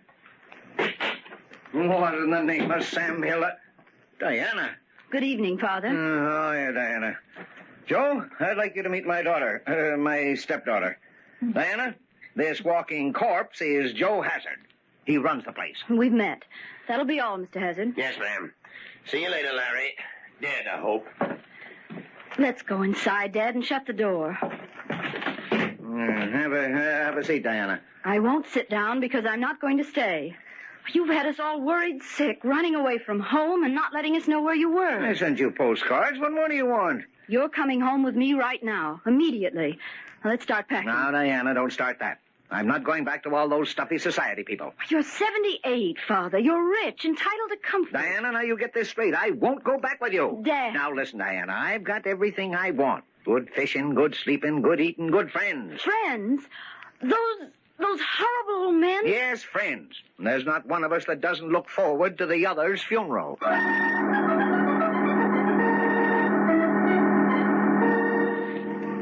Hey, Joe, put another lump of coal on the stove. It's cold in the lobby. Why don't you wear a warmer shroud? Now, don't be so stingy. You won't be here much longer to enjoy your money. Huh? Look who's talking about money, Joe. The undertaker told me that Stebbins was in price in a gold casket the other day. That's a good one. Now, look here, Joe. There are 9 of us, all about the same age. What do you mean, same age? I'm 81. Okay, Pete. But you'll all see, I'm going to outlast the rest of you old duffers. That boasting of yours is a bad business, Stebbins. Joe's right. As a matter of fact, you haven't been looking so well lately, Stebbins. Who says? Me, Tim Owens. So do I. Spinelli the Oysterman looked just like you do right before he was took. Huh? And he was hardly 75. Now, look, Pete, if you don't stop... Don't be a sorehead, Stebbins. Pete's just paying you back. Well, I can take it, Tim. But you've all been ganging up on me. Haven't you, Scott? What's fair is fair. Lay off him, boys. Scotty's right, yeah. Of course, Larry. And the boys can't help it. And many a time I seen him taking an old horse from Frenchy's stable. And I says to myself, I wonder when they're going to lead Larry Stebbins away. You'd get a big kick out of seeing me go, wouldn't you? Of course I would. With you gone and all our wills made out to the survivor, there'd be real money in the pie. Sure, before we cut you in, the whole prize for surviving weren't more than $20,000 for the whole 8 of us. And now it's millions.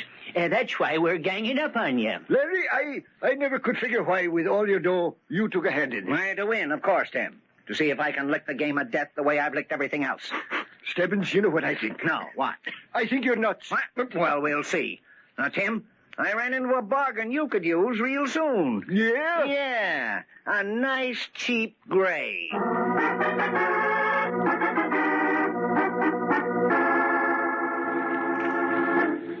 It was horrible, Ralph, and yet he absolutely refused to leave. But, Diana, we might as well face it. Your stepfather hasn't been happy living with us. But why must he stay in a place like the schooner? Oh, any other surroundings are too tame for him. He's always been a vigorous person.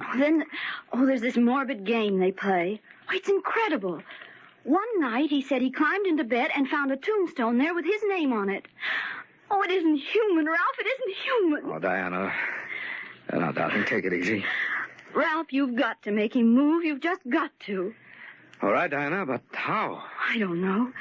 You just must go down there with me and speak to him. No, I'm afraid speaking won't do any good, dear. We'll have to use force. All his life, Lawrence Stebbins has used force, and it's the only thing he understands.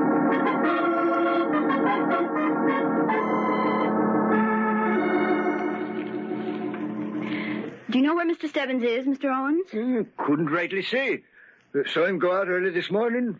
Hasn't been sitting around the stove at all today like he usually does. Well, where's Mr. Hazard? Joe, he's out for a breath of air. Won't do him no good, though. What do you mean? He's bound to go anyway. Ralph, don't listen to him. It's just that awful game. Oh, here's Joe now. Hey, Joe, Larry Stebbins' daughter's looking for him. You seen him? I've come to take Mr. Stebbins home, Mr. Hazard. I'm afraid you won't be able to do that, Miss Hollister. Why? Where is he? Is this his cap, Mom? Well, let me see it, please. Initials L.S. Abbott Brothers. Yes, that's where he buys his clothes. Yes, I think it is. I thought so. Some kids out there gave it to me. Where'd they find it? They said it belonged to a guy who jumped off the end of the pier. An old man like myself, they said. Suicide? That's what it looks like to me, mister. No, Ralph, it couldn't be. If there was one thing that Lawrence Stebbins wanted, it was to stay alive. You mean... I mean, if he died, there was just one reason. Murder.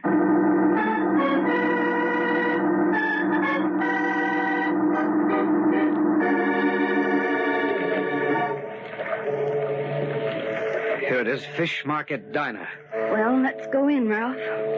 All right. But I still don't see why you're so suspicious.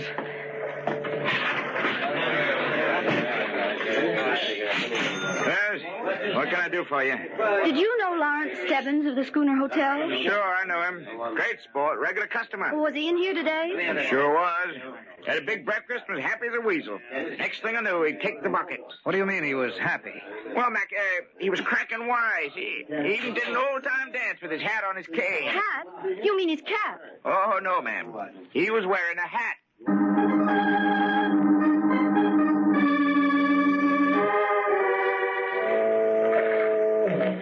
If we just stand here opposite the hotel, we can watch who comes and goes without being seen in the dark. Diana, watch that door. Someone's coming now. Oh, you know him. That's Tim Owens. No, I can't see very well. We better get closer. Let's go over behind the loading platform on the next pier. All right. The light should show their faces better from there. Let's go. Made it. Ralph, look. Look where? Right behind me. Yes, they're two of the old men. Pete Sanders and Charlie Hall. Both asleep. Yes. But they're not asleep. They're dead. Stone dead.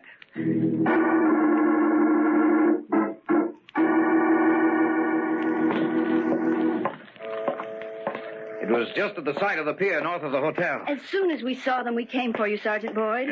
You say there were two of them? Yes, you can see for yourself. Probably just a couple of bums sleeping off a drunk. On a December night?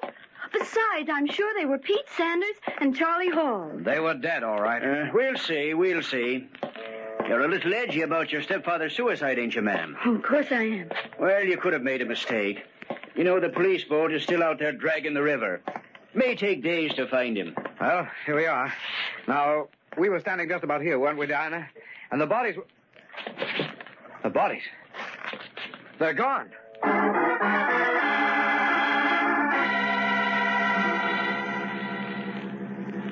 Say, Joe, Sergeant Boyd was in here looking for Pete Sanders and Charlie Hall while you was out. What do you want him for, Scotty? Who said Stebbins' daughter thought she saw him dead? Yeah, the way she and her husband was talking, you'd think Larry Stebbins wasn't fit for the undertaker anyway. No, Tim. Don't hold it against the young lady. She's all worked up. Well, They'll find the old man's body, she'll calm down, and we can all go to the funeral. Say, Tim, you didn't happen to see Pete or Charlie this evening? No, I didn't, Scotty.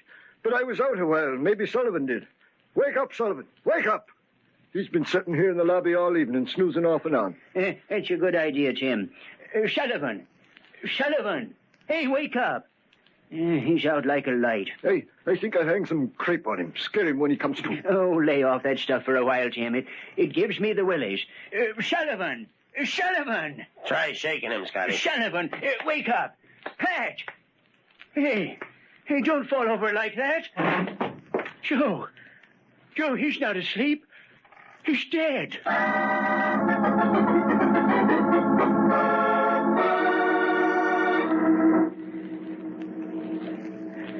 Diana, let's go home. No one's got in or out of the hotel for an hour. Ralph, I'm just as cold as you are, but I'm going to stay here, even if it takes all night. All right, darling. Anyway, I'm convinced that you're right. The person who killed Sanders and Hall killed your stepfather, too. Only this time we came along before the bodies were disposed of. Ralph. What, Diana? Those were real bodies, weren't they? Certainly. I even noticed a small wounded one. I think it was Hall. That's exactly what I mean. If they were carried anywhere, there might be bloodstains. Yes. We could trace them. They were probably taken backwards toward the river. I'll look there. I'll look over here, towards the street. All right. No, nothing here. Ralph? What? Come here. What is it, Diana? I picked up a trail of dark red spots. Good. Yes. We'll follow them. They seem to lead right to this abandoned building next to the hotel. So they do. From the direction, I'd say they'd go straight to that side door. Oh, we'll try it. Mm-hmm. That's where they've gone. Well, try the door. Diana, it's open. Come on in. Good evening, Diana. Good evening, Ralph. I've been expecting you. Mr. Stebbins.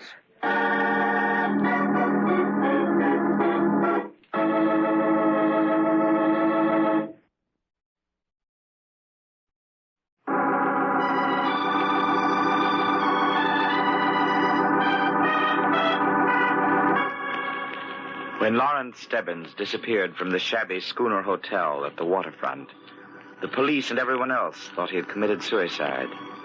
However, his stepdaughter Diana and her husband, Ralph Hollister, felt that Larry Stebbins, who had fought his way up in the world, would not give up the ghost simply because he was badgered by the other old men living at the hotel. They were sure someone had begun to play the macabre game of death in earnest, especially after they found two of the old men dead.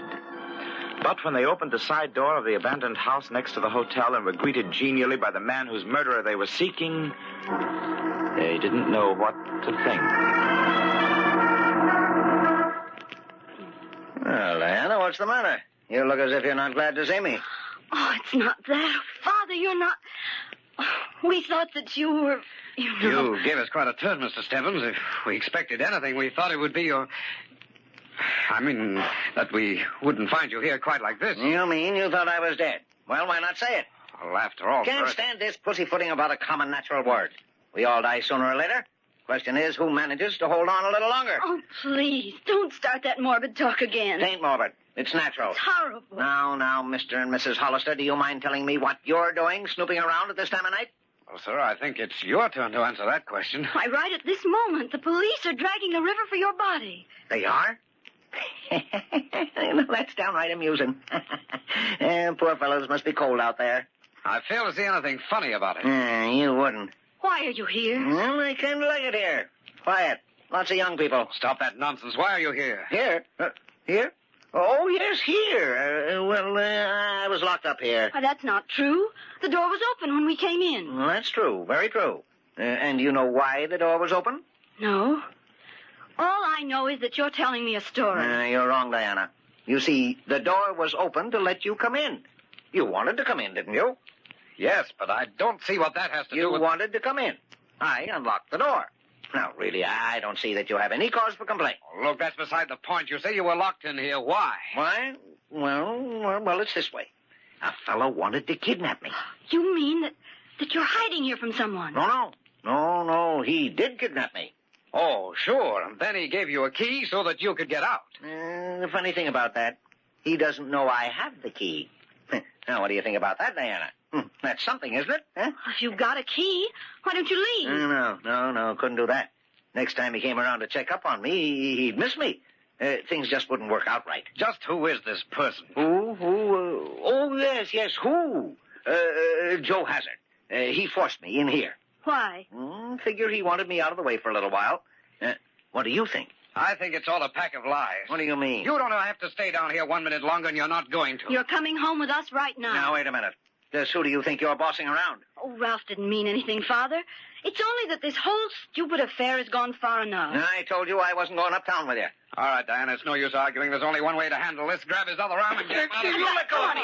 Let go, will you? Be careful, Ralph. Ever since I retired, you two have been trying to run me. Well, you're not going to any longer. No one in the world can run Larry Stebbins. Why, Lawrence Stebbins, what's come over you? Just come to my senses, that's all. I want to stay here, and nobody's going to tell me different. Now, get moving. Huh? Where to? You're going down the cellar, where you can't interfere. Turn left. Now, down those stone steps. Ralph, the bloodstains, they go this way. I can't believe it. I can't believe it. Be quiet, Diana. You wouldn't want to get me in trouble, would you? Now, you. Ralph, open that closet door. Ralph! The bodies, they're in here. Go ahead, get in there, both of you.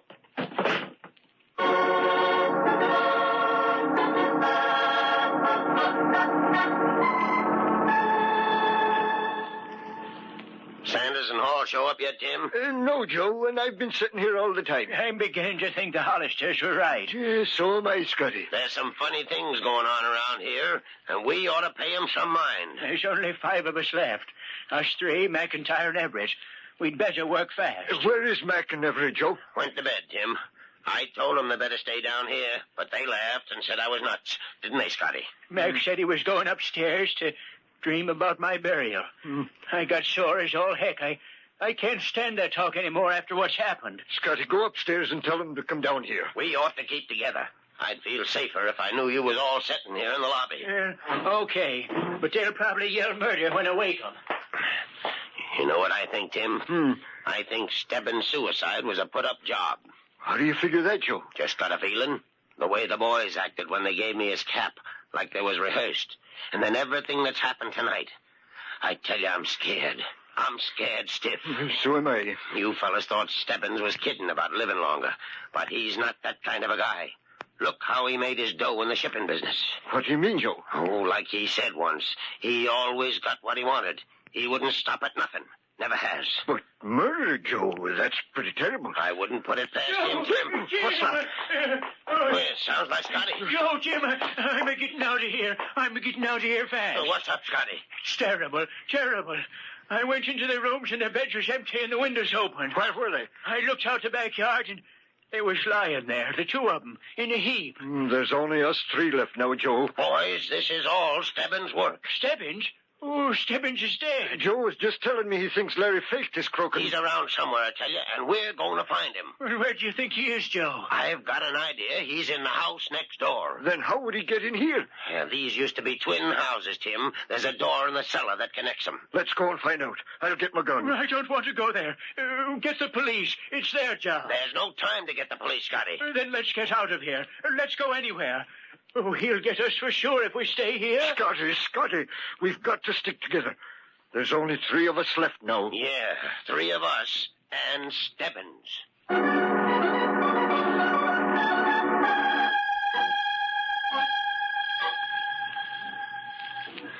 Ralph, what's happening? I can't hear very well through this ventilator, but I'm sure that after he locked us in here, he went upstairs. I heard the door slam, so he probably went out. Oh, if he only hadn't locked us in here with these awful bodies. Oh, Diana. I suppose it's no use even trying to think he isn't guilty. I'm afraid not, darling, after the way he's behaved. But he's my own stepfather. Whatever happens, I can't turn him over to the police. Maybe it won't be necessary. Once he's had his way for the last time in his life. You mean? Yes. Oh, it's horrible to say, but I hope for his sake that he does it. Oh, if there were only a way of getting out of here, it would make sense to decide what to do. You don't mean we'll have to stay here? Well, unless someone finds us or he lets us out, I wouldn't be too hopeful. But that's impossible. Ralph, I don't want to die. I don't want to die, not in this terrible closet. Quiet, Anna. I think I hear footsteps upstairs. What is it? He must be back again. It sounds like more than one person. Diana, door. The heavy door in the cellar wall that I told you about. It's opening. Can you see who it is? Is it Father? Not yet. Looks like 3 people. Tim, Scotty, I was right. Look, blood on the floor. It's Hazard. He's following the trail. Poor Dad, it's over for him. It leads to the closet. Bet Pete and Charlie are in there. Maybe they'll find us. I'll call. No, Ralph, no. I'd rather die than tell them about my stepfather. I'm going upstairs, Tim. Let me have your gun. He's up there, Ralph. They'll find him. They'll kill him. Here you are, Joe. You want Scotty and me to come along? No, I think I can handle everything now. We'll wait here, Joe. You'll stay down here. Put up your hands, both of you, and move toward that closet door. Joe, don't point that gun at us. I told you I'd be the last to go, but none of you would believe me. To the rest of you, this was just a game. But if I don't get the money, and soon, I'm going to lose my hotel. There'll be only Stebbins and me. And the police will take care of him. No. You wouldn't shoot an old pal, would you, Joe? I did in the others, Tim. No. Just you 2 left. Now, move towards that closet. Please, I don't want to... Ralph, don't let them. They're coming in here. There he is, Sergeant Boyd. Okay, Mr. Stebbins. Here, got it. Not this time, Joe Hazard. We're booking you for murder.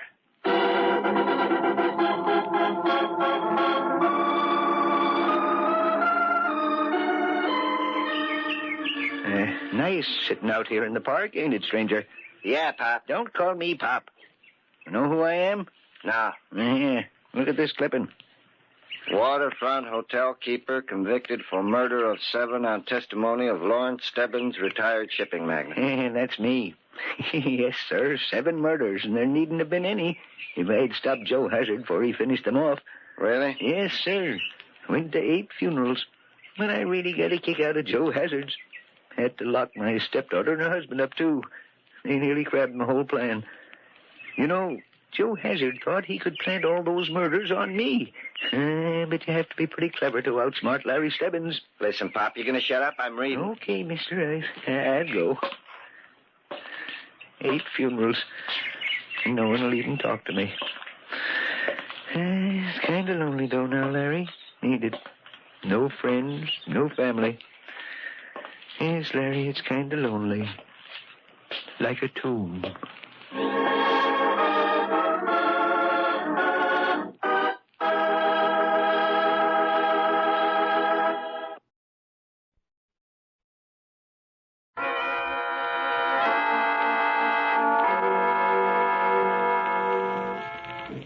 From shadows and stillness, mystery weaves a spell of strangest fascination, charging the mind with doubts and fears. For mystery is a strange companion, a living memory in the haunting hour.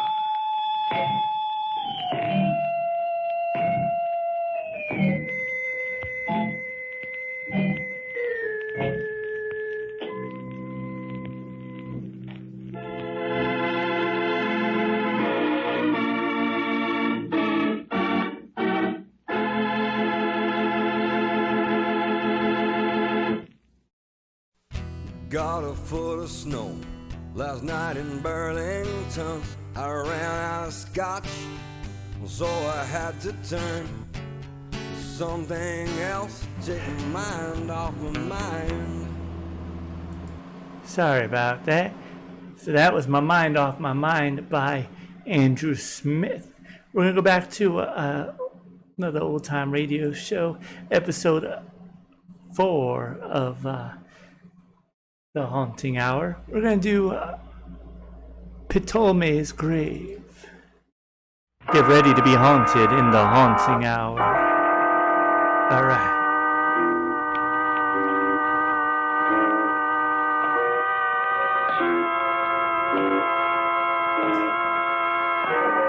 After this episode, we'll be telling a story called The Haunting of Green Elm Cemetery No, Bridge. stay where you are.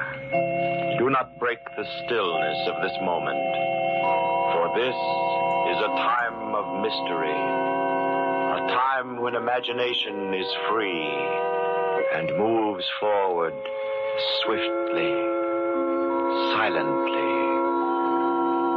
This is the Haunting Hour.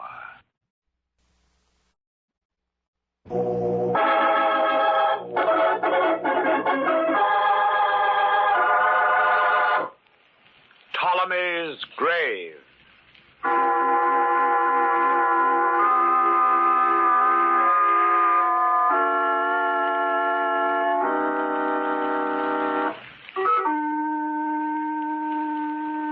Over the tomb which held the mummy of Ptolemy III, these words were written: Death to him who disturbs the everlasting resting place of these sacred remains.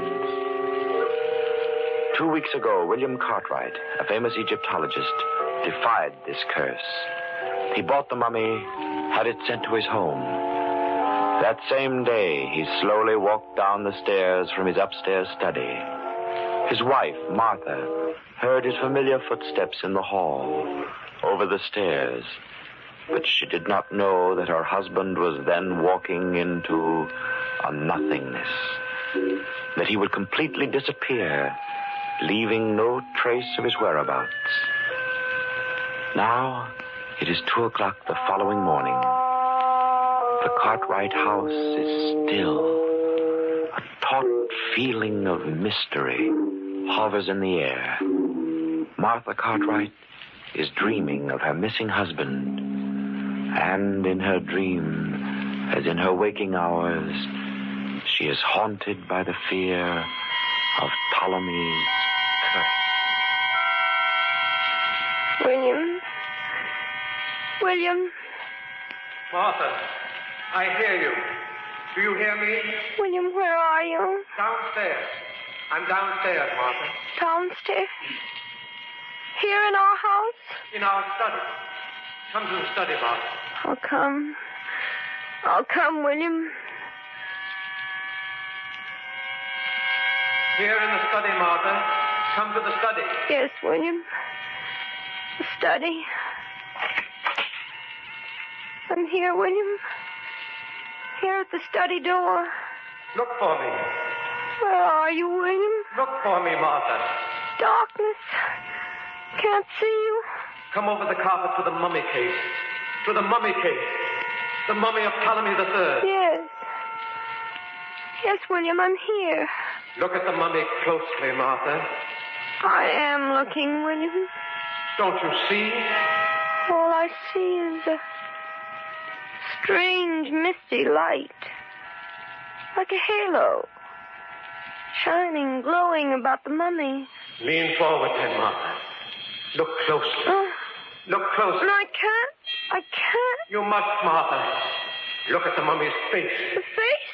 Can't you see, Martha? Can't you see what it is? No. No, it's just... I don't know what you mean. The features, Martha. Don't you see anything different about the features? Gray, shrunken, shriveled skin. Gray and horrible. But the lips, the forehead, the eyes. Don't you see, Martha? Have you forgotten so soon? Forgotten? I remember you, William. I'll always remember you. But if the eyes were open, if they were open, Martha, could you... Look, now they are open, Martha. Yeah. I see. Now I see. William, the mummy has your face. Yes, Martha, that's it. The mummy and I, we're the same, Martha. The same. The same?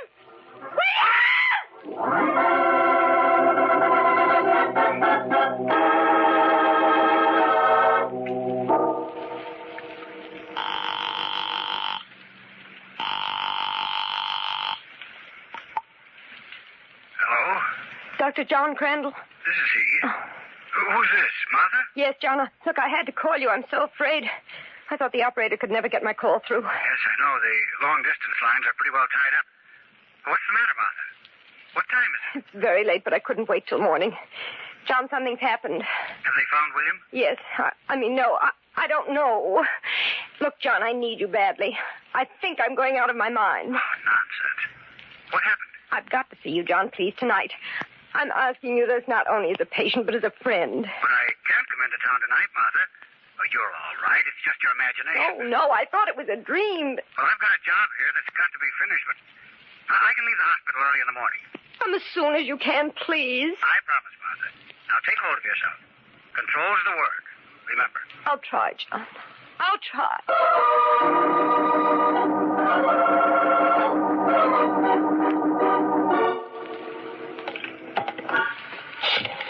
It can't be.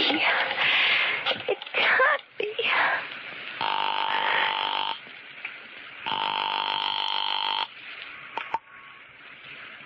Hello. Is this Mr. Kroll? Yes? This is Martha Cartwright, Mr. Kroll. I'm sorry to wake you up, if I did. Oh, no. That is all right. I've got to see you first thing in the morning. It's important. It's urgent. Why, of course, Mrs. Cartwright. Will you come here to my house at 9 o'clock? At 9. I will be there. But what is the trouble? It's about that mummy you sold my husband. Oh, I see. Don't fail me, Mr. Kroll. Oh, no. I will be there without fail.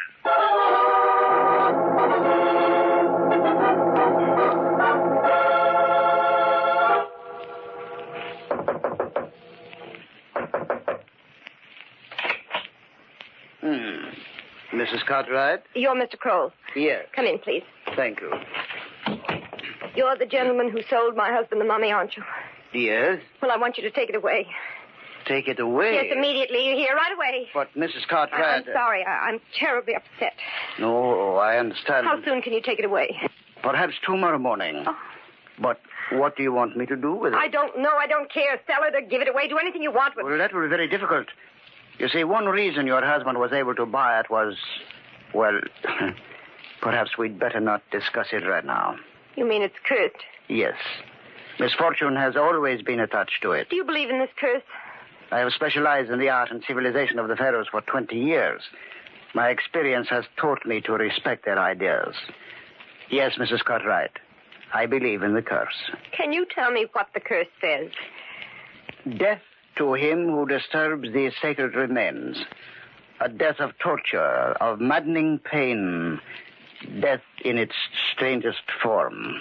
And now that my husband is dead, I may be the next victim. You must take it back. Please, Mr. Kroll, I can't have it here another night. I haven't slept for days. I can't keep my eyes open, but I'm afraid to sleep. Why don't you leave this house until tomorrow? I can't. I'm expecting my doctors. Then perhaps you will be able to take a nap before he arrives. Perhaps.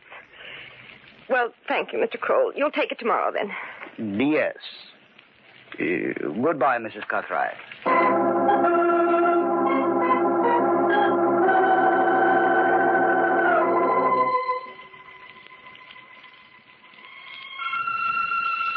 Oh, William. Death in its strangest form. Not you, William. A death of torture, of maddening pain. They couldn't, William. They couldn't. Martha? Do you hear me? William. Yes, Martha? Where are you? I'm in the study, Martha. You remember where you saw me last night? No. Oh, it was a dream last night. You were in the mummy case then. It couldn't be. Yes, I'm still there, Martha. Come and you'll see. No, William, I couldn't go there again. No. I haven't disappeared. I'm here in the house. You want to be with me? I'm here in the study, Martha. I can't come to you, I'm afraid. Afraid of me, your husband? Yes, William, I know. I'll come to you. Down here, Martha, in the study. I'm coming to you, William. I'll do anything you say. But don't make me look at the face. You must, Martha. No, William, I'll do anything. Not that, please. No, not that. No. Martha. Please don't make me. Will, please, I can't do it. Martha, wake up. It's John. No. John Crandall. I'm going to die. I know I'm going to die. I don't want to look at that face again. Please don't make me, William. Please, please. Martha. John Crandall. You were walking in your sleep, Martha. I'm sorry I slapped you, but I had to wake you. Oh, you're here, John. Thank heavens you're here.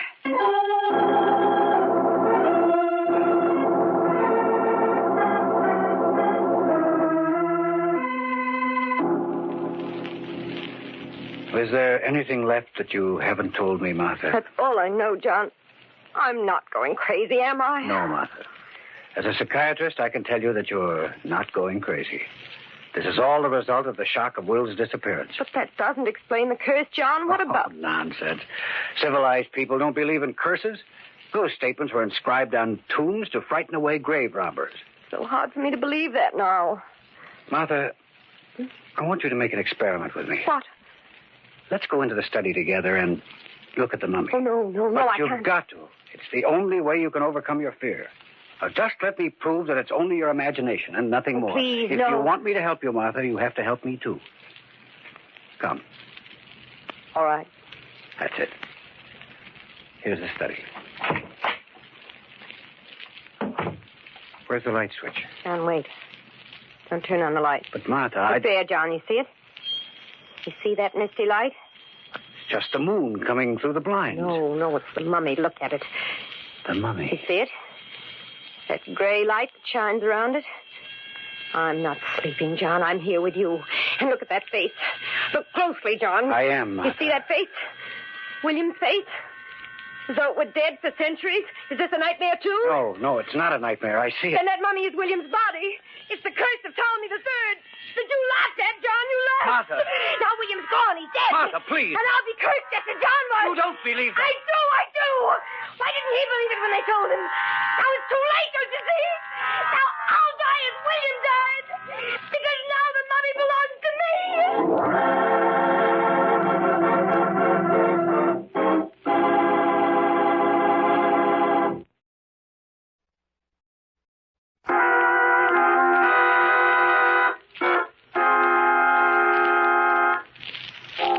Dr. Cartwright, a famous Egyptologist, purchased a mummy called Ptolemy III, despite the fact that it was known to be cursed.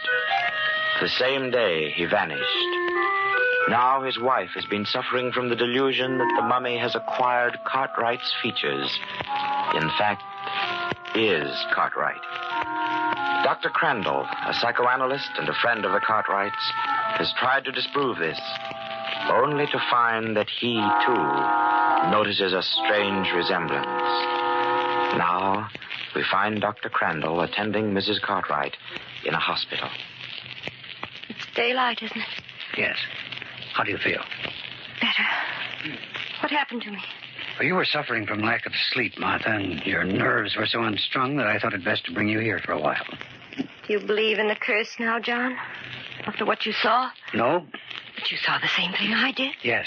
How do you explain it? I'm not sure that I can explain it yet, Martha. But after I brought you here, I went back to the house again to look at the mummy. And? It was gone. Go? Oh, I suppose Mr. Kroll called for it. Who is Mr. Kroll? He's the man through whom William bought the mummy. I asked him to take it away. I see. Well, I'm going to leave you now, Martha. There are several things I want to take care of. But I'll be back this evening, and I want you to come with me to Mr. Kroll's place. Why? I want to see that mummy again.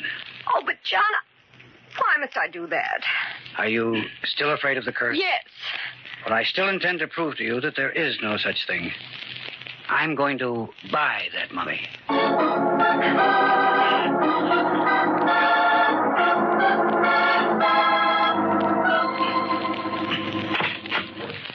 Good evening, Mr. Kroll.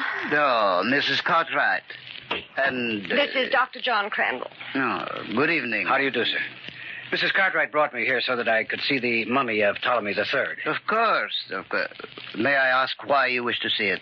I'm interested in buying it. I've tried to convince him that it's cursed, Mr. Kroll, but he doesn't want to believe it. Many men have refused to believe it. It is only fair that we inform those who intend to buy, and the rest is entirely up to them. Now, if you step this way, please, the mummy is in my workshop. Thank you. I notice you have many other mummies here, don't you, Mr. Kroll? Oh, yes. I am known as an expert in repairing them. They are sent from museums and collectors all over the world. And which is Ptolemy III? In this sarcophagus, right here. Will you open it? Why, of course, certainly. Now, just a moment, Martha. Don't go away. I want you to look at it. John! It's very important. There you are, sir. There it is. Martha, is that the mummy we looked at last night? You see, I'm not sure. I saw it for only a few minutes. It looks the same, but... But what? The faces... the features are not so familiar.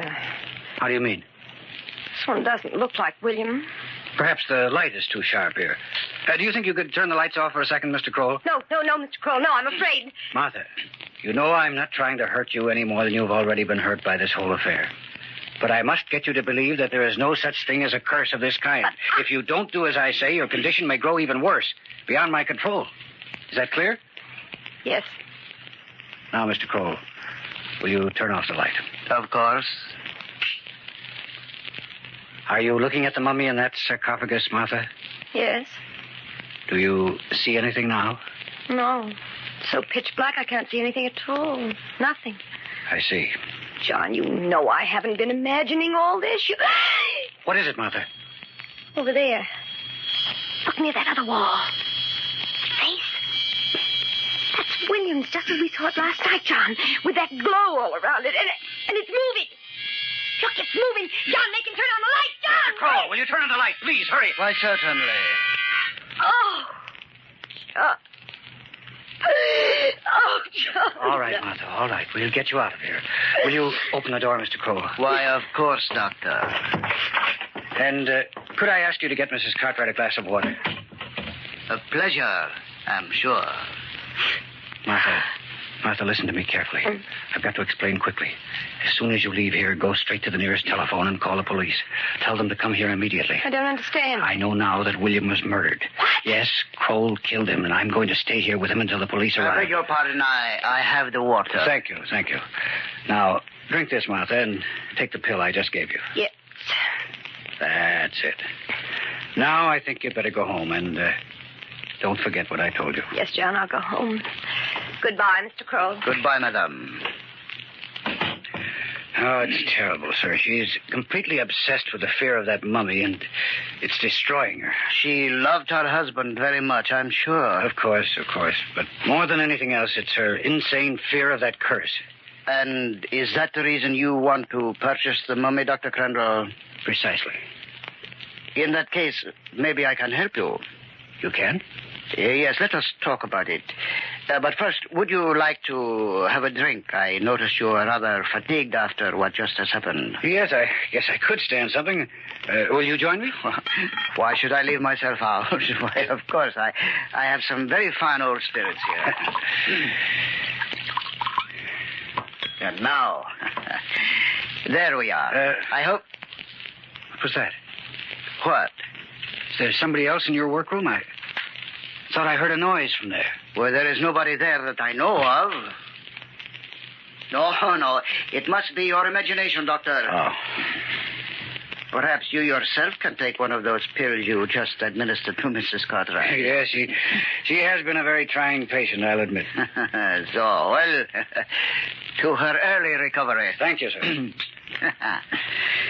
Hey, dear, there is nothing quite like it, is there, Doctor? Yes, it's very fine, I must say. Now, I don't like to hurry you, Mr. Kroll, but I'm very much interested in your idea to help Mrs. Cartwright. Well, let us start at the beginning. When you first came into the shop with Mrs. Cartwright and she looked at the mummy, she did not see anything about it that frightened her. Is that right? Right. But when you suggested that we turn off the lights, it was then, for the first time, that she was aware of her, well, shall we say, her hallucination? And what do you suggest? I suggest that she have the mummy returned to her house and then have her practice looking at it while the lights are on. And in this way, she might forget the hallucinations of seeing her husband's face. But suppose she is not suffering from hallucinations, Mr. Kroll. Well, you yourself saw what a change came over her when the lights were turned off. But she was not frightened by the mummy you originally showed her. No? No, Mr. Kroll. Mrs. Cartwright saw the mummy you didn't want her to see. The mummy that you took from her house. The mummy that happens to be no mummy at all, but is, in fact, the body of her husband. You know that? That was why you hung a curtain in front of that mummy before we arrived. And how did you know it was behind the curtain in my workroom? Because of the glow of light around it. I could see that glow when the lights were turned off, so I took the curtain away completely. That was what made Mrs. Cartwright think it was moving. Oh, I see. You are a very astute doctor. Could you tell me, perhaps, what you think made the misty glow? That's simple. It was the natural body gases and fluids which you forgot to extract before you applied your preservative to Dr. Cartwright's corpse when you mummified it. You are quite right. That was the only mistake I made. There are certain things that you can't hide, Kroll, such as your bleached hair and beard. Your real name is Cavarella, isn't it? Oh, so you are not only a doctor, you are a detective as well. Well, you see, I knew that William Cartwright was one of the foremost Egyptologists in this country. And as such, he was often called upon to testify as an expert witness in many fraudulent cases connected with the culture. How so? Yes. So I went through those cases with the district attorney on the assumption that one of those defendants was connected in some way with Cartwright's disappearance. And the district attorney told you about me? I found out that you'd been convicted in one of those and sent to prison for 12 years on the basis of Cartwright's testimony. Oh, well, we all make mistakes, Dr. Crandall. Even you. What do you mean? That drink you just had. It was poisoned. And in a few more minutes, perhaps, you will be dead. But I promise you one thing. I will not make the same mistake on your corpse that I did on Cartwright's. No, you... My throat. You are beginning to feel the effect of the poison. You can't get away with this. I'll come back after I'm dead. I am not the superstitious one, Doctor. I can't breathe. My throat. Dead. And now, before Mrs. Cartwright can return with the police, as you have instructed her, John! Mrs. Cartwright. Yes, I want to talk to Dr. Crandall. You've killed him. Yes. And I am very glad you have returned. What are you going to do? Well, you see, I was just about to change Dr. Crandall's features completely so that I would not have a repetition of the same trouble. Although I did not want to kill him, I guess I was a little hasty. It was you I should have killed, my dear Mrs. Cartwright. Don't touch me. So you were not to call the police, eh? But they will never find out. Not with my way. You'll find out. You can't do this. You can't get away with it. To the police, it will be just another disappearance. A disappearance caused by the curse of Ptolemy. People like to believe those things, Mrs. Cartwright. No, you can't do it, Cole. For you, Dr. You didn't believe me, Cole. I told you I'd come back. John! It's not true. It can't be. You feel the pain, Cole. The pain in your throat. I feel it. But yes, I do. What is it? In your chest, and now it's around your heart. Oh, no. God. Yes, it is. Coming to my heart. I can't breathe. Oh, you... Choking.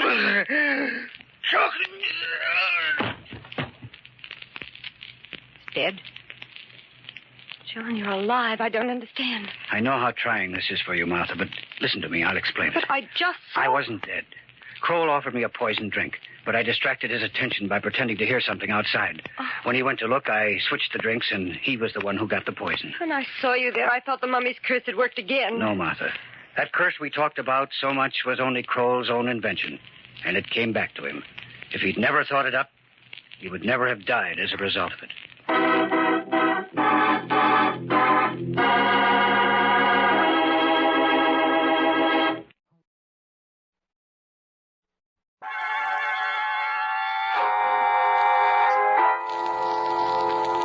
From shadows and stillness, mystery weaves a spell of strangest fascination, charging the mind with doubts and fears.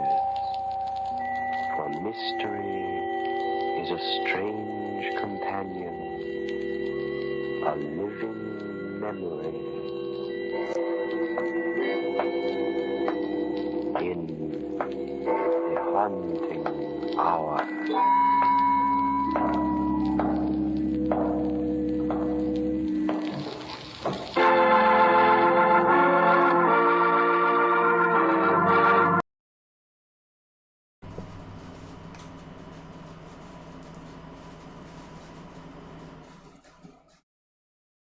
Next ghost story will be The Haunting of Green Elm Cemetery Bridge.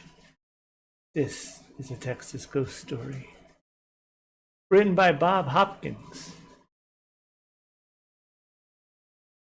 I wonder if he's related to Bud Hopkins, the former UFO investigator, as well as person who helped all kinds of abductees. He was psychiatrist, a psychologist, and a decent, really good man, family man, who passed away. Wrote the book, an amazing book called The Intruders. The scariest freaking book I ever read, but man, it was the most entertaining and most interesting book I've ever read as well. And the most truthful I've ever found to read, I've ever had the pleasure of reading. The day was warm for October, but he loved the fall regardless. The crisp, cool mornings and warm afternoons were a respite from the relentless summer heat of northern central Texas. The year was 1948, and 4 cattlemen were on their way back home to Chicago, just north of Bridgeport. They had been out to West Texas to purchase cattle, the weather being dry and the land parched, as drought had claimed it earlier that year, recalled G.E. Francis, age 92 now, when he shared this ghostly tale in 2002. A strange account indeed, but one that certainly gains the respect of the reader once the details of the day are told. We'd been on the road for hours, stuffed in Buford's brown 1939 Buick. There was no air conditioning in cars back then, and the trip had been long one. The car rattled along with the Gold Elm Road, though what was known in those days as the Bottoms, a stretch of dirt highway that ran between Wizard Wells, now a ghost town, and Chico. The old road is now mostly covered by water. Encompassed by the far north end of Lake Bridgeport, located on the Jackwise county lines, south of Texas FM 1810, we had stopped for a nature break. We were close to home, but when you got to go, you gotta go.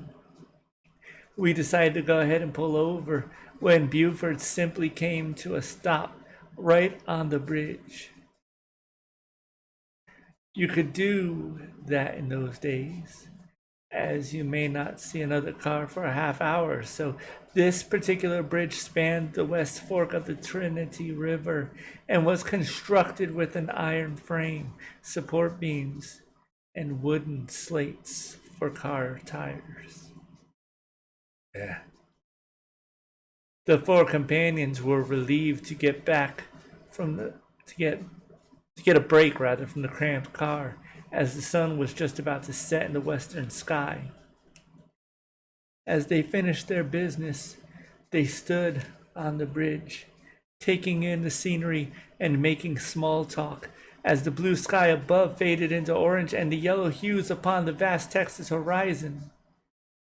The bridge was called Green Elm Cemetery Bridge because of its proximity to an old cemetery about 500 yards south of its location and just beyond the bend in the river. One can only imagine the serene beauty of the area and the solitude of the fall evening, but soon the still of the beautiful evening was shattered when suddenly, without warning, a blood-curdling scream vibrated across the silence amongst the men with the wailing that chilled their very souls. The feminine cry was an ear-piercing, so startling that they found themselves dumbfounded of its origin. All four were perplexed about what it was or where it was coming from. Once able to gather their senses, they realized the cry was coming from up the river, about 100 feet or so. "We saw this thing," said Francis. "It floated in the air about 18 to 20 feet above the river, and it was moving rapidly toward the bridge and us." The thing appeared as if it were floating and thrashing about in the unseen waters. I was scared half to death, actually. I was terrified to the point that I couldn't move, or even think to move. Either could anyone else. We stood there in complete confusion and horror, bewildered by the reality of what we were witnessing. Not one of us had any idea what it was or its purpose. As it got closer, I began to realize that it appeared to be a woman, a Mexican woman wearing white dress or a gown of some kind, screaming and moaning as if she were in a state of turmoil. Floating in the midair, then I realized she was in a great distress, as if she were drowning while being carried away by unforeseen floodwaters. I was scared. We all were, not knowing if to run, hide, or just get back in the car. She floated toward the bridge. She was wiggling, screaming, and thrashing about as if she were trying to save herself. She came right over the bridge, just barely clearing the top of the frame, then rapidly on south into the bend of the river. with a misty vapor. She simply faded in the air. Her screams were silent as her form vanished, just like that. We all stood stunned, not knowing what to say to each other. We all had blank looks about us, horrified and confused. Then we each quickly got into the car and left that place, each man searching for his own beliefs, in total shock, wonder, and terror, still confused of what makes the ghostly encounter. The four couldn't get away from the bridge quick enough to find any emotional comfort, as they realized that any rationale had at the moment been dismissed. As the Buick hugged the road in the escape, each began to calm and collect themselves, but were all of great confusion about the entire event, obviously shaken by the incident.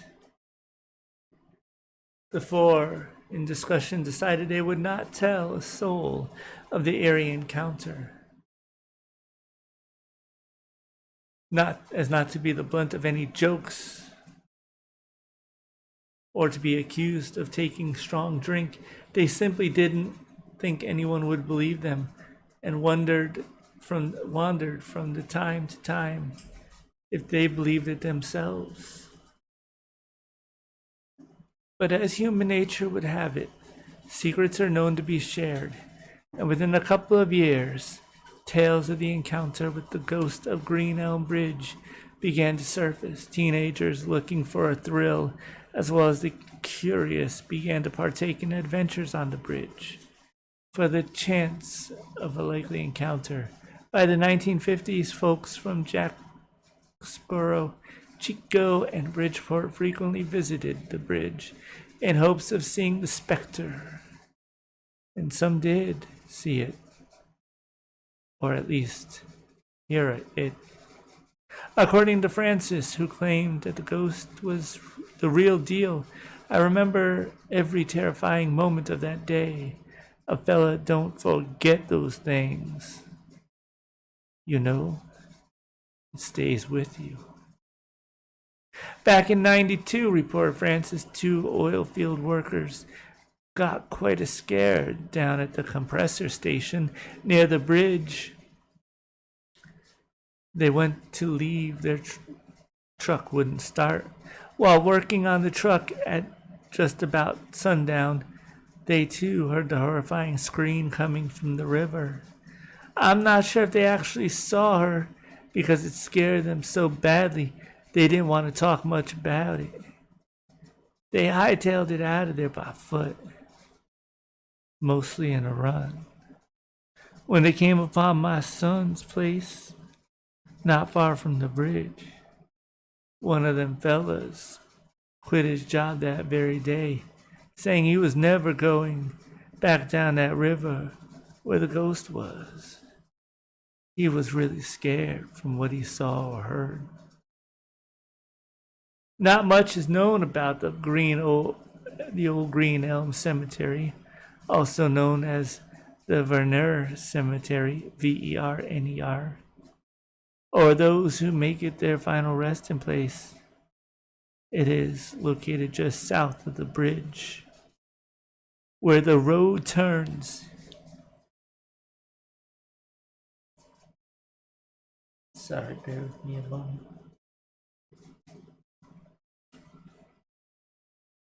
Got something caught in my eye there.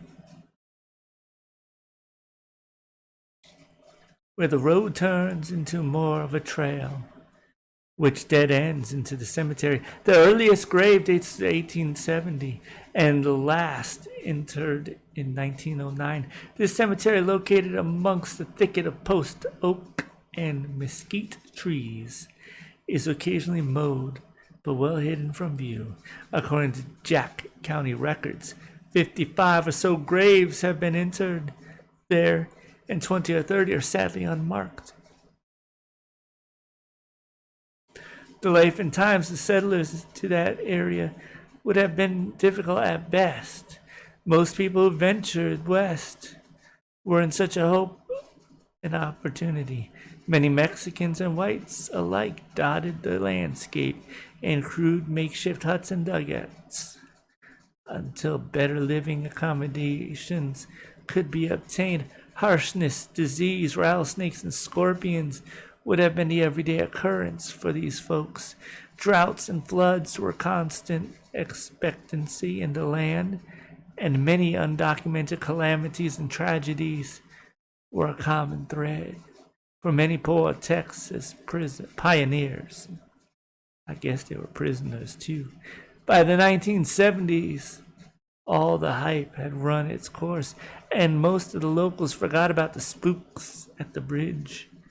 But as far as G.E. Francis and 3 fellow ranchers were concerned, the phantom of Green Elm Bridge was very real. But what could it be? Why was it there? What is its purpose? Has it been seen since? Most of these questions we'll never know the answers to. Perhaps it is just an echo of a tragic event of long ago, or something more sinister, like the ghostly encounters. It was very real for those most unfortunate to have experienced it, and as much a mystery to those who did not. Many will simply choose not to believe the story, but some will, especially those who claim it to be true through their own encounter.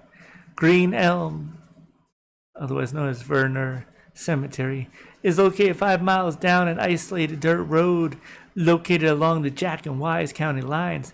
The old skeletal remains of the bridge still remain through. The slated boards were burned away in a fire many years ago. The area is densely covered with trees and scrub rushes, and is as lonely as the soul that haunts it, as lonely as my soul has always been, and I fear always will be. If you ever feel brave enough to venture down the old dirt road at sundown, be aware of the cries of the coyotes, of the mountains, the lions that roam the riverbanks, and know that any scream you hear at the bridge may be your own.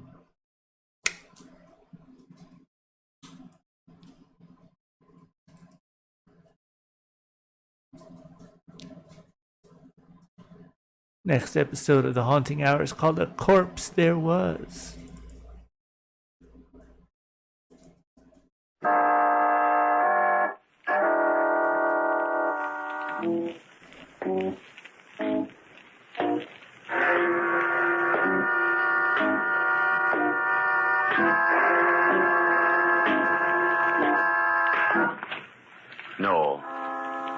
No, stay where you are. Do not break the stillness of this moment.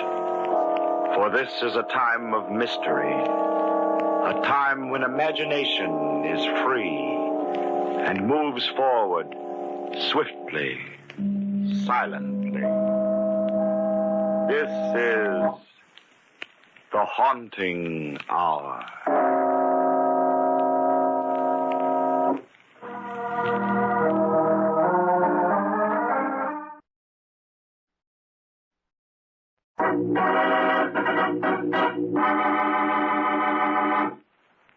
A corpse there was.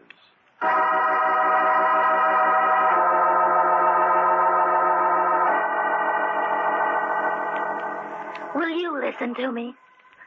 I've got to tell it to someone, and, well, I guess you've heard a lot of strange stories. I'm Catherine Holland. It all started about a year after I'd come to work for Martin Reed and Stephen Corey as the housekeeper. Oh, we'd have such fun, the three of us. And Martin was forever making me promise that I'd be with them always. Always. I didn't know how long that could be.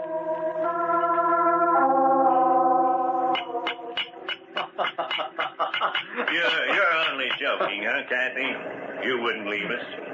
You'll stay with us always, won't you? Not if you keep doing that, Martin. Oh, you'll get used to it, Kathy. Oh, but cutting your own name on a tombstone, it's positively morbid. I don't see that. If a cobbler can make his own shoes, then surely a stonecutter can make his own monument. Well, that's true. After all, a man must do something with his spare time. And you, Stephen, of all people, have no right to scoff at me. Imagine a cemetery caretaker who wanders through the graveyard day and night, talking to the dead. If the people I met outside the cemetery, my dear Martin, were as interesting as the people I meet inside, perhaps I wouldn't. Since they're our only neighbors along this godforsaken road, and since I must get away from you occasionally... Now, look here, enough is enough. Are we going to let her boss us around, Martin? You nearly 60 and me twice her age? That's right. And you're 42, aren't you, Stephen? Yep. You know, I think for your next birthday, I'll start on a nice marble headstone for you. Okay, I quit. I resign. Oh, no, don't say that, Kathy. We need you, Stephen and I. Always before, our housekeepers were stout and rheumatic. You're so young. It was like all at once having the shades pulled up and the windows opened when you came. You won't leave us, will you, Kathy? No, I won't leave you, Martin. You promise? I do. If you promise to take your medicine. No, I told you, Kathy. I don't believe in that quack doctor. There's nothing wrong with my heart. Oh, Martin, don't be stubborn. It's not a matter of being stubborn. I know I'm perfectly all right. How about those attacks you've had? They were indigestion. You don't want to take that medicine because you and the doc have been enemies for years. You won't give him the satisfaction of treating you, even if it means... Please, Kathy. Don't you think I'm old enough to know my own mind? But Kathy's right, Martin. You should take your medicine. Oh, now you start. I'm going for a walk. I'll go with you. I don't want company. Now he's mad. Oh, don't take it to heart. He'll get over it. I wish he hadn't gone out in this weather. Yeah. I think it's getting worse. I'll go call him back. Stephen, what's that noise? I don't know. It was just outside the house. It's our cedar tree. That last flash of lightning struck it. There seems to be... Kathy! What? Move away from the door so I can see Tuesday. No, Kathy, please. Stay in here a minute. I'll go out. Oh, I'll go with you.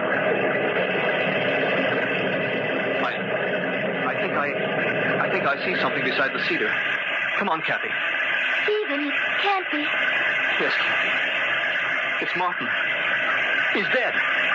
The tree? It didn't touch him. He died from the shock of it falling so close. It was heartbreaking. Strange, isn't it? The last tombstone he ever carved was his own.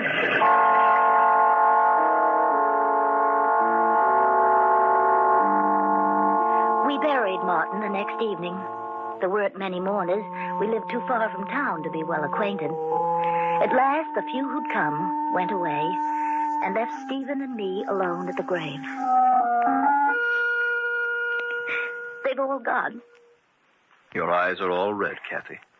Do you suppose he likes where we buried him? Right across the road from the house? I'm sure he does. He can sort of watch us from here if he gets lonely. It won't be us much longer, Stephen. What do you mean? Well, I can't stay here with just you. It isn't proper. Kathy, you know I wouldn't... Oh, I know, but what'll people think? I don't care about people. They're not important. Well, they are to me.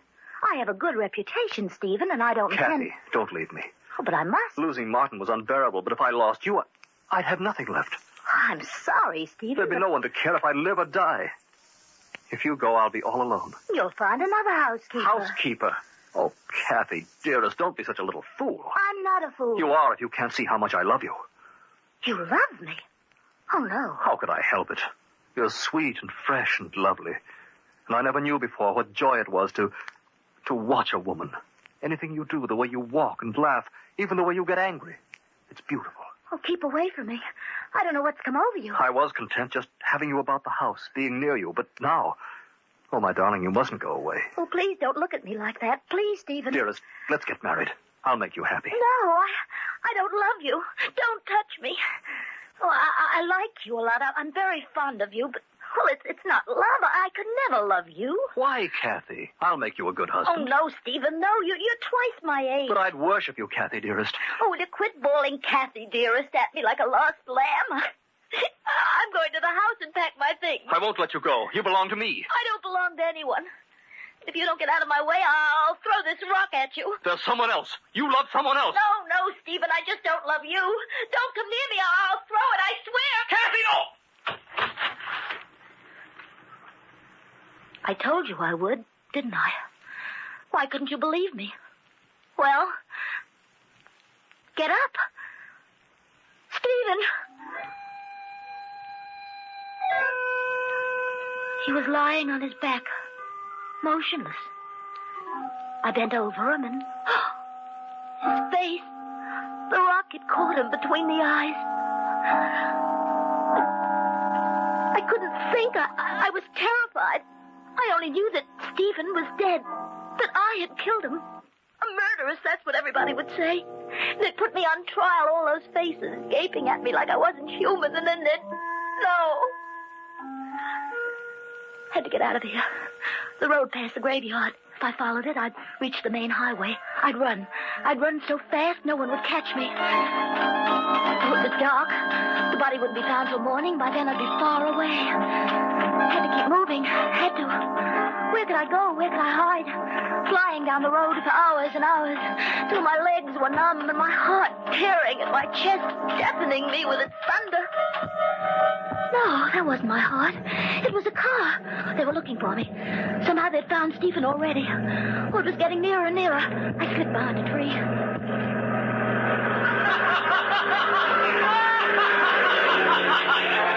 Not police. Not police at all. Picnickers. Oh, the only ones who might have seen me.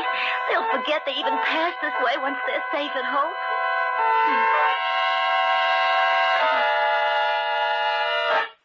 Safe at home. Suddenly I realized what a fool I'd been. I couldn't escape a police dragnet by running away. They'd never stop looking for me.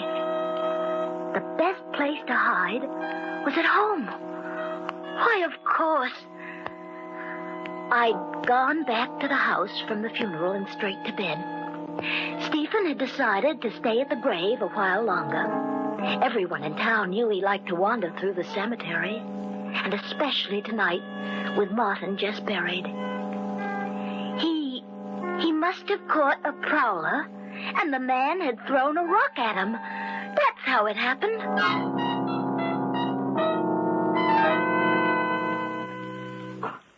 I felt perfectly calm.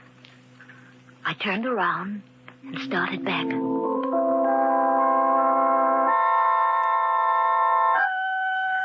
The sky had been cloudy all evening, but as I walked up the road toward home, it cleared.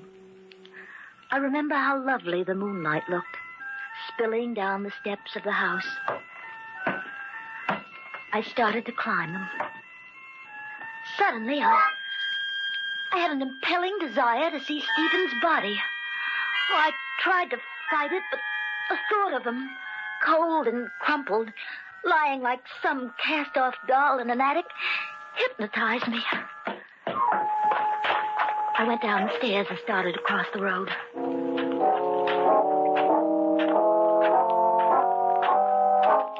He had been lying at the foot of Martin's grave, I remembered.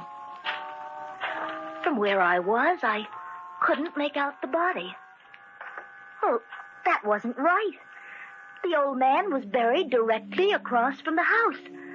I should be able to see Stephen. I slipped through the gate, hurried to where the corpse had lain. It was gone. There wasn't a trace of it. I dropped to my hands and knees, searching about the new mound of earth for some proof that it hadn't all been a nightmare, that I'd really killed Stephen. There wasn't anything. No matted grass where the blood should have dried, nothing fallen from his pockets, not even the stone with which I'd struck him. And it was so quiet, so deathly quiet, with the moon whitewashing Martin's headstone, and the one next to it. The one next to it. But there hadn't been any grave there before. And this one was fresh. As fresh as Martin's. I slowly raised my eyes and looked at the tombstone. Stephen Corey, born May 9th, 1901. Died April 20th, 1944. Why, I'd know that carving anywhere. Martin was dead. But Martin had made that gravestone.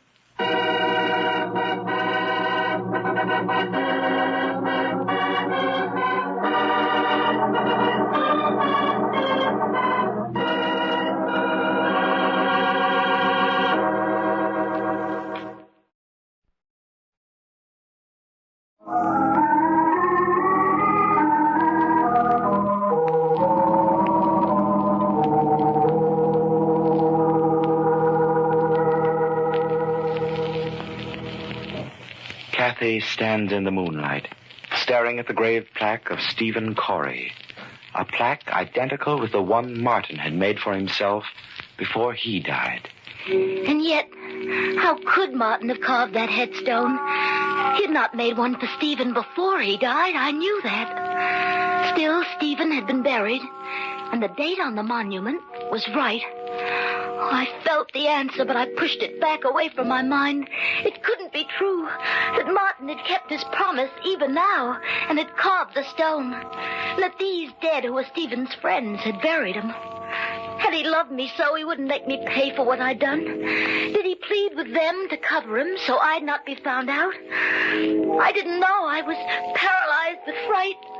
I had to get out of here back to the house before I lost my sanity. I don't know how long I lay there, cowering in my bed. At last, the darkness of the night closed in about me, and I slept. But then, out of the darkness, the doorbell rang. Sharp sound sent a streak of fear over my flesh. The police had come. Stephen's grave had been discovered. I had to go to the door. Are you Catherine Holland? I'm Estelle Bailey, Martin's sister. Oh, yes, I should have known. Come in, Mrs. Bailey. Stephen sent me a telegram this afternoon about Martin's death, and I took the first train out here. I'm sorry if I woke you. Oh, that's quite all right. Come in. I know it's been a long trip. Perhaps I can fix you a bite to eat? No, thank you. I'd like you to take me to see the grave right away. Martin's grave? Now? Miss Holland, I hadn't seen Martin for 9 years.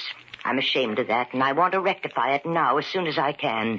If you won't take me, perhaps Mr. Corey will. Oh, he's not here. He's in town. Well, I'll wait up till he comes in. Oh, you'll wait a long time. I don't understand. Oh, Stephen was quite shocked by your brother's death, you know, and, well, he felt he had to get away from this house, so, well, he mightn't be back tonight. But if he went into town, why didn't he meet me at the station as he wrote he would? Well, I don't know. Every moment she sat there, she'd think more and more about Stephen's absence. I had to distract her the only way I could. I had to take the chance that she wouldn't notice that other headstone. But if she did notice it, I would have to kill her too. But just then something happened to spare us both. Oh, good heavens. Oh, look, it's raining again. Yes, the moon's gone in. It's pitch black outside. Then there's no use going into the cemetery, I suppose. I'm afraid not, Mrs. Bailey. What a shame. Finally, she went upstairs. I waited until I knew she slept. Then I took a spade and crept across to the cemetery. It was wet and cold, but I didn't notice the weather. For I had a scheme. A very clever scheme.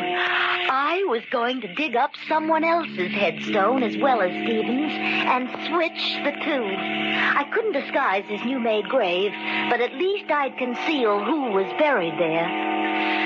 It was just before dawn when I slipped back to the house. Mrs. Bailey woke me about 8, and together we went into the cemetery. I came up level with the graves and... Oh, no. No, it couldn't be. Why, I'd switched them last night. Stephen Corey, born May 9th, 1901. Died April 20th, 1944. His headstone. exactly where it had been before. But I had dug it up. There were blisters on my hands to prove it. Mrs. Bailey, had she noticed? No. She'd gone right to her brother's grave and stood staring at it, wiping away the tears. I'm very glad of one thing, Miss Holland, that Martin is buried a little apart from everyone else. He liked to be alone most of the time, you know. Even in death, he would prefer solitude and being isolated from all the others. Solitude? Isolated from all the others? But Stephen was lying right by his side. She couldn't see Stephen's headstone. It was incredible, but it was true. Come, Miss Holland, it's raining.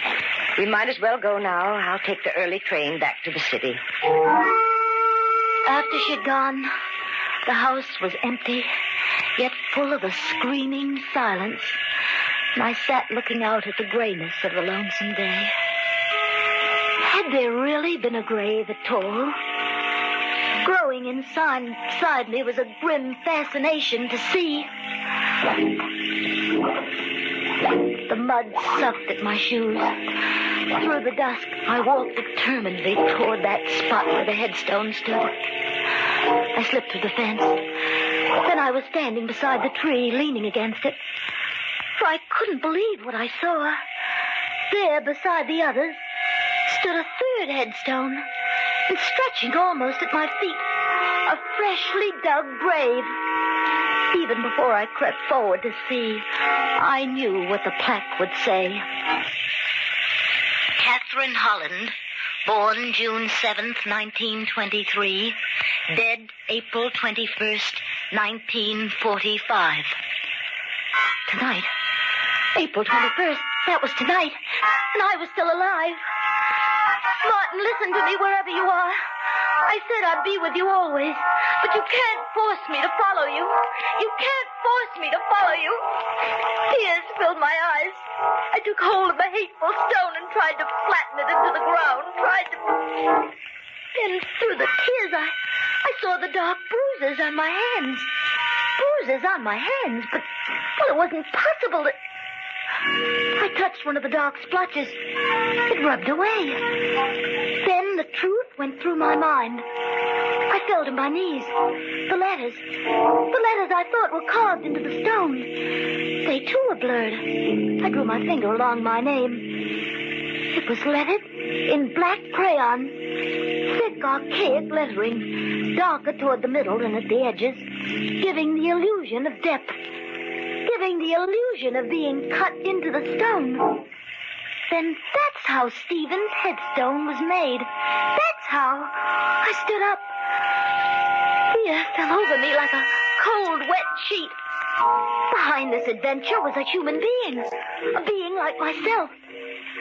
Then I saw the thing in the grass, sending a tiny sparkle toward the dust-filled sky, and greedily I picked it up. A copper-colored metal cap from an eyebrow pencil. So that was how the letters had been drawn. That was how this thing had happened. Then I knew who had done it. And even before I turned to look, I knew she was standing there, staring at me, unmoving, a thin smile on her lips, her eyebrows thin, too, penciled on with surety and deftness.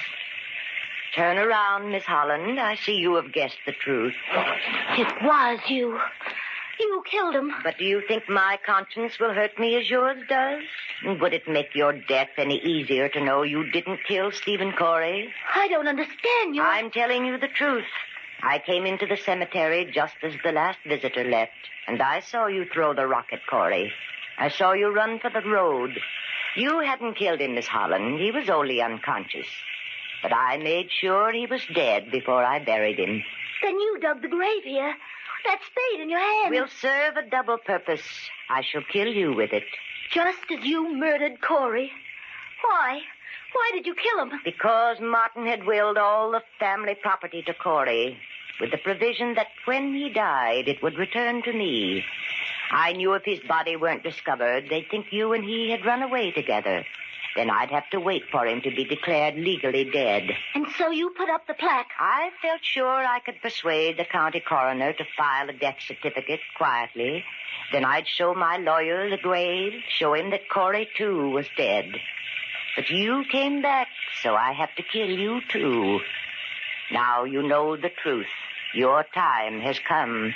That spade, Mrs. Bailey. Is for you, Miss Holland. Stay back from me. Stay back. I'm going to kill you. I'm not afraid, Mrs. Bailey. You're real. I can fight you. This will be your grave, and I shall bury you in it. Give me that spade. Give it to me. Go here. I said that spade. Mrs. Bailey.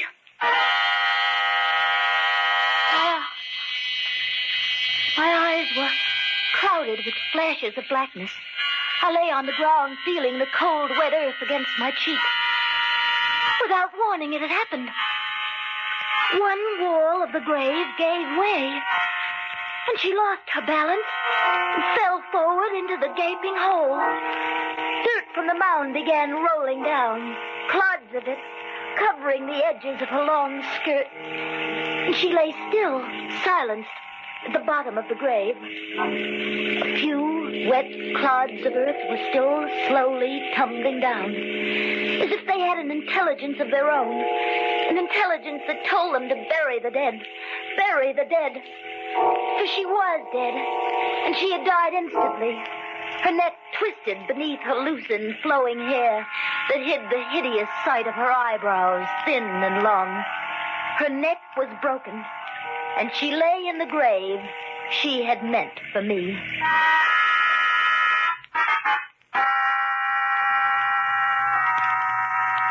Perhaps, now I've told it, I can forget the horror of what's happened. But not soon. Not soon. One way Martin was right. In my brain, he and Stephen will be with me. Always.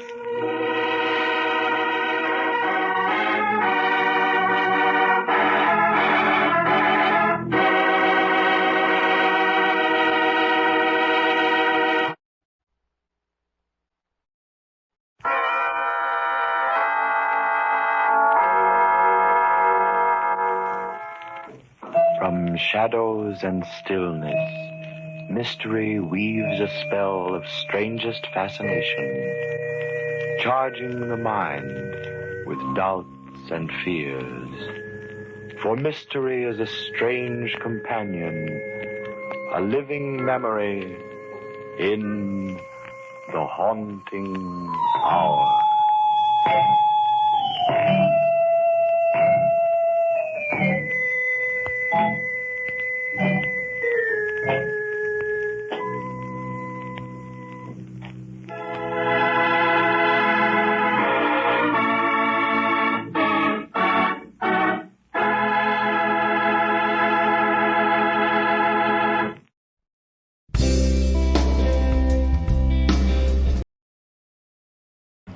Alright, before we get to the next episode of The Haunting Hour, we're going to do a ghost story from Louisiana about a poor widow who wants to get on with her life. If only her husband would just stay dead.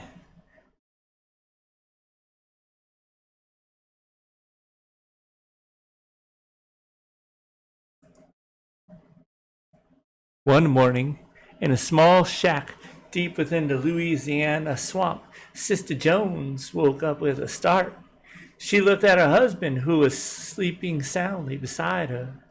She was a bit uneasy, for she had dreamt of a beautiful wedding, and she had been taught since the time she was little that dreams of marriage was a sure sign of death. Sister Jones lay there and wondered who was going to be the one to pass on from the early life to the next. Was it she or her husband Cephas? Well, about a week later, she got her answer. Her husband, who had been suffering with consumption, took a turn for the worst and slipped from this life into the spirit world. Kind of wish that happened to me, to be honest with y'all. Now, the widow Jones was sad to see her husband go, but she should have never seen it. But rather, oh gosh, if I hadn't started over again. Jones was sad to see her husband go, but she should have seen it coming, for she had been warned by that dream. Sister Jones immediately covered all the mirrors in the house soon after her husband Cephas died, because everyone in town knew that if you didn't, the image of your dead would remain in the mirrors. Now, Sister Jones loved her husband, but she didn't want his image hanging around in those mirrors. The next day, Sister Jones buried her husband. Afterwards, she and the mourners came back to the house and were just sitting around talking about how they were going to miss poor old Cephas, stubborn though he was. When the front door swung open, a cold breeze filled the entire room, and in walked Cephas. He walked up to the mourners and said, "Y'all talking about me, aren't you?" He then pulled up his favorite rocking chair, and he sat right down in it between his widow and the lead mourner and said, "What's all this about? Y'all act like somebody's dead. Who's dead?" Well, needless to say, by this time all the mourners had jumped up and run clean out the house. But the widow, who was also very frightened, managed to blurt out, "Now, Cephas, you know you was dead. So why are you sitting here in the living room and not in the graveyard?" "Dead?" said Cephas. "How come you say I'm dead? I sure don't feel dead." The widow was quite confused by now, and she simply told him, You may not feel dead, Cephas, but you certainly look dead, as dead as can be. You better get back in that grave now where you belong." Now, even though Cephas was dead, he was still very stubborn. He said, "No, I ain't going back to any grave until I feel dead."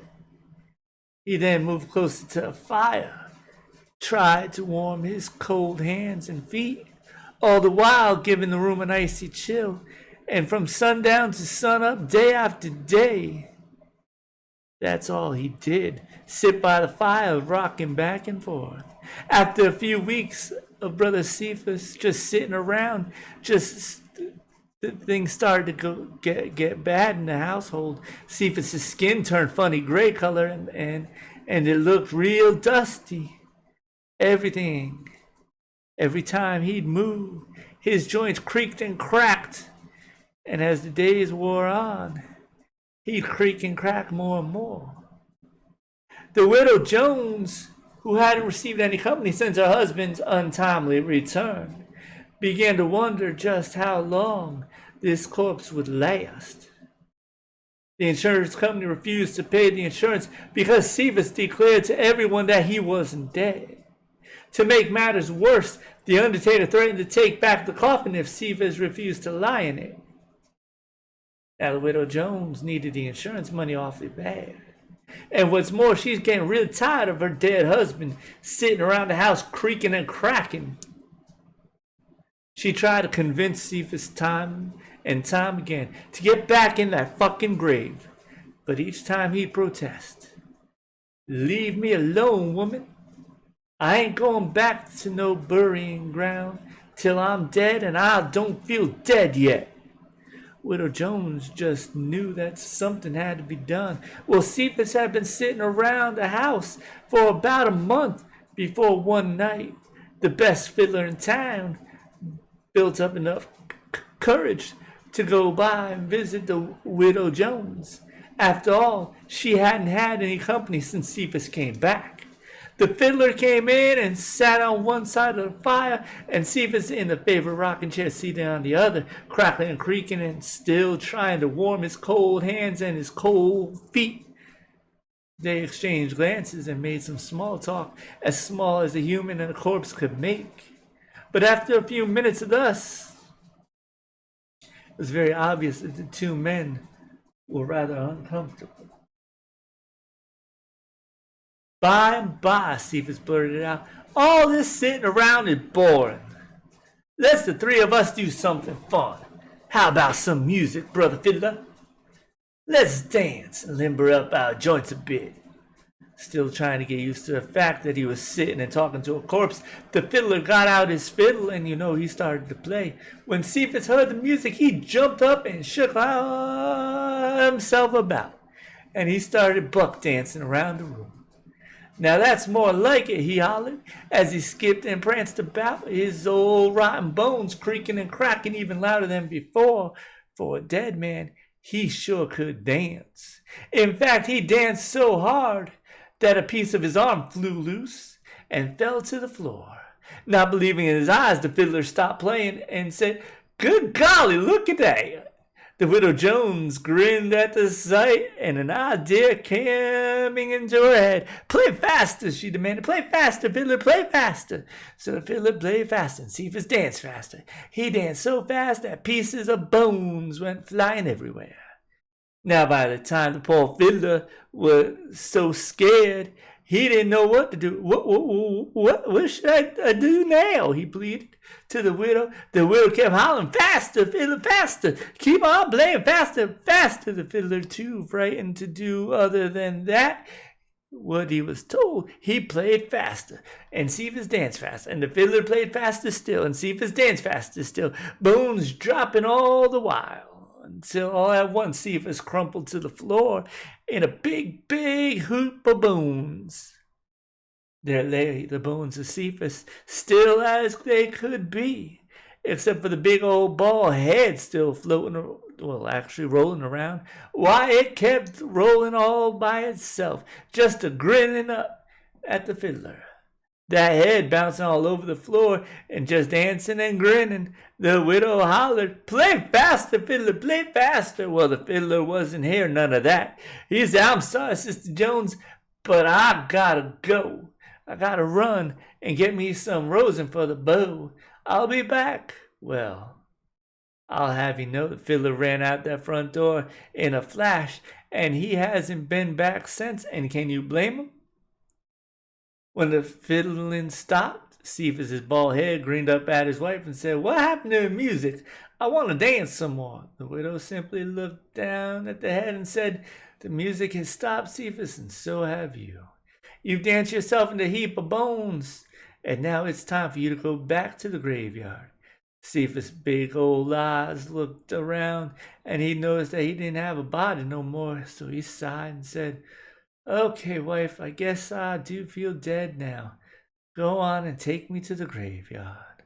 So Widow Jones gathered up all them bones, took them back to the graveyard, but she was careful to lay those bones crisscrossed like so. Cephas could never jump up and dance some more. After that, Cephas didn't get up out of the grave no more. And it's sad to say poor Widow Jones remained a widow for the rest of her days. Most folks think it was the dancing head that kept all the men away. That's the end of that little tale. What an end to that little tale, huh? We got another episode of The Haunting Hour. This one's called If the Shoe Fits.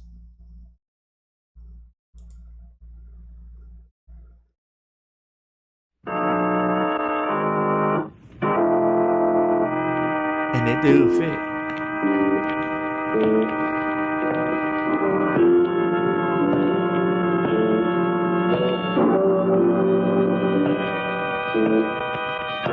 And I do apologize for the curse word before. No, stay where you are. Do not break the stillness of this moment, for this is a time of mystery, a time when imagination is free and moves forward swiftly, silently.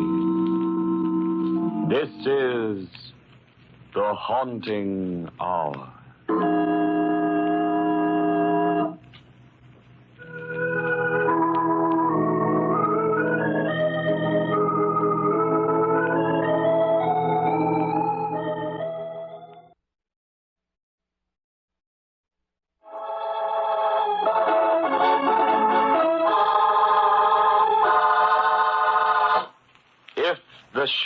new fits.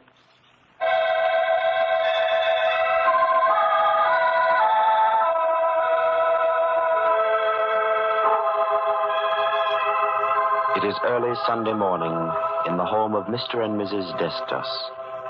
Mr. Destos is dressing hurriedly while his wife prepares breakfast. Suddenly he calls to her. Helena! Helena! Gregory, please do not call like that. Come here to the kitchen. Helena, I cannot find my charm. Did you see it? How many times will I tell you, Gregory? On Sunday morning, people want to sleep a little. They do not want to hear other people screaming. Don't you hear? I have lost my lucky piece, Helena. Oh, you mean the little coin that you brought to America from Greece? Yes. Here are your eggs. Yes, but where is it? Oh, I have not seen it. Perhaps you lost it? No, I must find it. It has brought me all the good luck we have had here, and I can never replace it. It's the only one of its kind. Well, you should not have been so careless. That is the remark of a fool. Never mind with you, I'll find it myself. Gregory, it is the first time since we were married 3 years ago you speak to me like that. Oh, well, forgive me, Helena. I did not mean that. It is just that the little coin means so much to me. And I'm in such a hurry, I don't know what I am saying. Are you going to the shop again this Sunday? No, I must. There is so much to be done. I am making more shoes now than ever before, and it is important that I build up our little business and put away some money in case of need. You will need it for doctor bills, Gregory, if you work like this. Day and night and Sundays as well. The man must have his rest. You know how we say, Helena. Never cross your luck. I am now getting the finest clientele in this city. They cannot wait for the shoes. The orders must be filled, and I work alone. What good is all the money if I never see you? Well, that question you will have to ask Mr. Bollitt. Mr. Bollitt? You mean... Yes, Helena. I mean the richest, most important man in the city. I told you already I was working for his assistant, Mr. McIntyre. Mr. McIntyre, I have found out, is not Mr. Bollitt's assistant, but his bodyguard. Well, so what is the difference? He promised he would get me the business of Mr. Bollitt, and he did. You mean you have seen Mr. Bollitt? Sure, many times. Oh. In fact, I am already making shoes for his whole family. Tell me, Gregory, why does a man like Mr. Bollitt need a bodyguard like Mr. McIntyre? Oh, what do I know, Helena? You know what it is with big, important men. They must be careful. And now I must go. When will you be home, Gregory? I don't know, Helena. We will have to see. Goodbye. Goodbye, Gregory.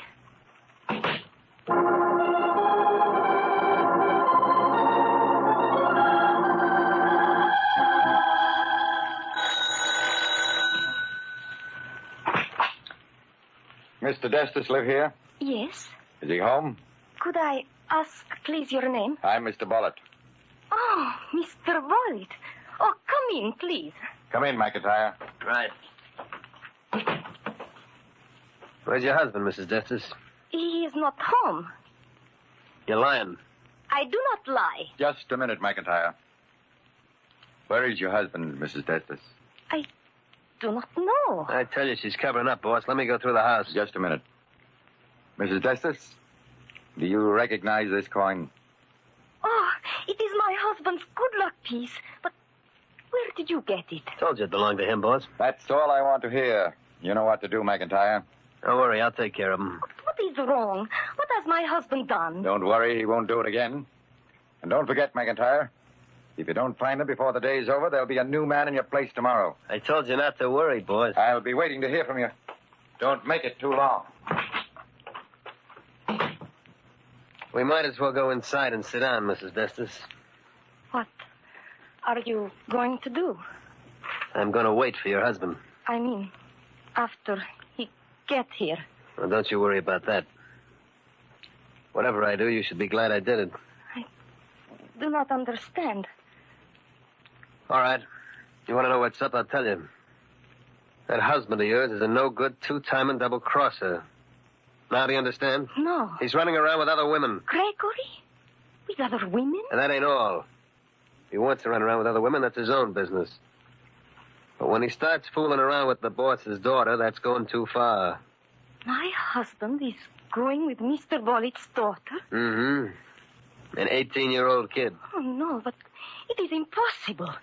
Gregory works all the time. In the night, in the day. How could he be able to go with anybody? All depends what kind of work he's doing at night. Could be working at having a good time, you know. But he's doing what you say. Why shouldn't he tell me? He's not afraid. Maybe he's not afraid of you, but there's other people. We don't like anybody stepping in where they don't belong. See what I mean? Yes. Nothing is more important to Bollitt than his daughter Marion. There's nothing too good for her. And he didn't set her up like this for some little jerk shoemaker to cash in on everything. But Gregory is my husband. How could he That's just what makes it so tough. You see, whatever he's going to get, he's got it coming to him. But how did you find out all this? And that lucky coin he carries around? Oh, Only this time it ain't so lucky. you knew it was his? Mm-hmm. He showed it to me. Told me there wasn't another one like it in the country. And naturally, when Bollitt found it on his daughter's dressing table, it was a dead giveaway. Oh, I see. Now, there's no reason why you should take a beating for this, Mrs. Destis. Certainly ain't your fault. And I ain't getting any kick out of telling you. But for your own good, you might as well know what's happening. Oh, thank you. Where are you going? I do not feel very good. I'm going out in the street for some air.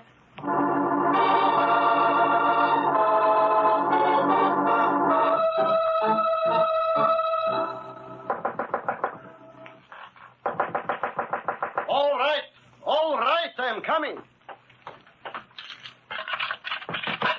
Now, have you no patience to... Helena, is something wrong? Close the door. Yes, but you... Now, what is it, Helena? You are so pale. Mr. Bollitt is looking for you. He came to our house. Oh? What did he want? He came with his assistant, Mr. McIntyre. They have found out that you are going out with Mr. Bollitt's daughter. Me? I am going out with... Please, Gregory. There is no need to try and hide it from me any longer. I know. Oh, you are fooling. First, I thought they were fooling. Then they showed me the lucky coin you had lost. Mr. Bollitt's daughter had it. Oh, what you are saying, Helena, is so strange. It does not matter. I have come to warn you. Beyond that, I have no further duty. You had better not come home. Mr. McIntyre is waiting there for you. Mr. McIntyre? Oh, but then I should go to the police. They cannot do such things in America. What would you tell the police? Do you think they would like to hear our married man is going with a single girl? Helena, you do not believe that, do you? Mr. Bollitt is not so much a fool as I. I thought you were working. But, Helena, no, there is nothing for me outside of my work and you. I swear, Helena, I have never even seen the girl. I do not even know what she looks like. Only this morning you told me you were making shoes for all of Mr. Bollitt's family. Yes, that is true. But for the daughter, I have been getting the measurements from an old pair of shoes. Oh. Sure, that is why Mr. Bollitt has been so pleased with my work. He says there is nobody but me who makes custom shoes to fit so perfect by just looking at an old pair. Oh, perhaps it is true. Would you believe them before me, Helena? I do not know. It is something we do not see that is behind this. But that does not matter now. It matters only that you believe me. Oh, we have gone through so much together, Helena. How could you think that I would do such a thing to you? But there is the coin. How did the girl happen to have it? That is what I must find out. And I must get it back. No, Gregory. You cannot do that. You must forget about it. But why? It is mine and it has brought me luck. No, you have not seen the face of Mr. McIntyre. I have seen that kind of face before. I know what he has in his mind. It is not good. But what am I to do, Helena? I cannot go away and leave you. You must, Gregory. You cannot even come home. You must leave right away. Then, when you find a place, you will write to me. And I will follow. How do I know what what they will do to you if I leave. Oh, I will be all right. Then, if you say so, I will go, Helena. Listen, here is all the money I have with me. You will go right from here to the railroad station. I did not think that here in America we would have to... Goodbye, my Helena.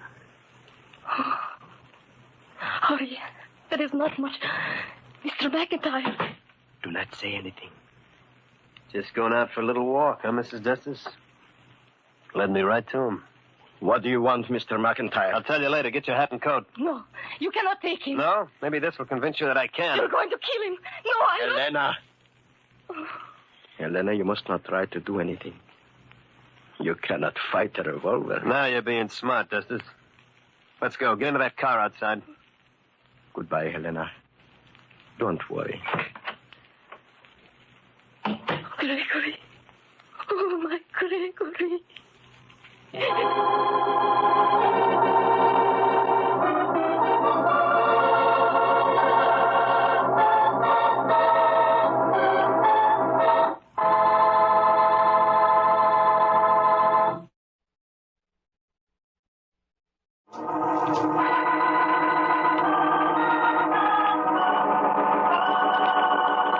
Gregory Destos, a custom shoemaker, has become strangely involved with the young daughter of the wealthy and unscrupulous Henry Bollitt.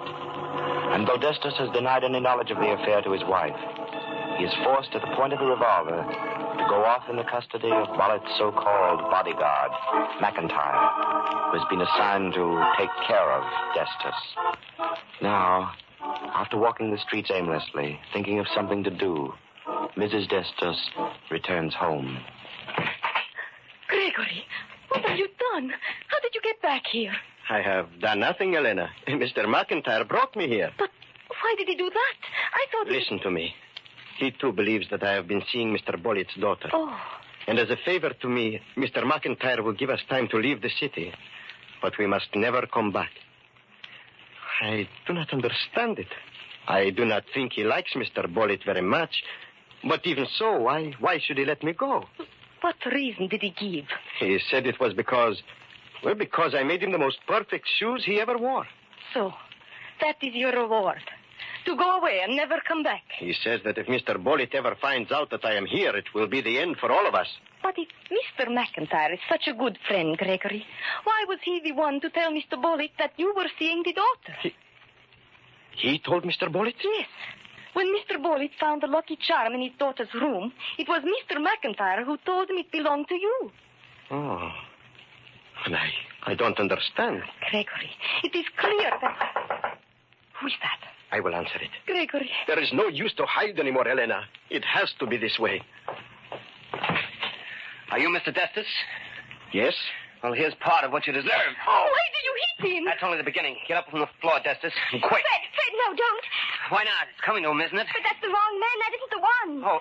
Oh, gosh.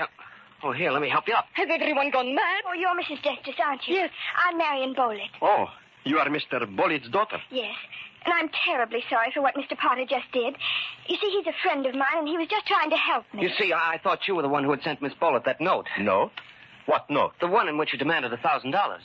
I demanded $1,000? Oh, no.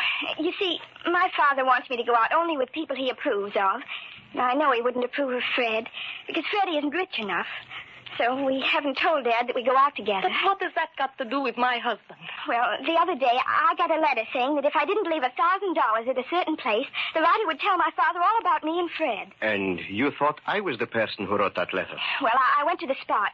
It was 5 miles outside the city limits, behind the deserted Hamilton house. And I left $200 there, with a note saying that I'd leave more today.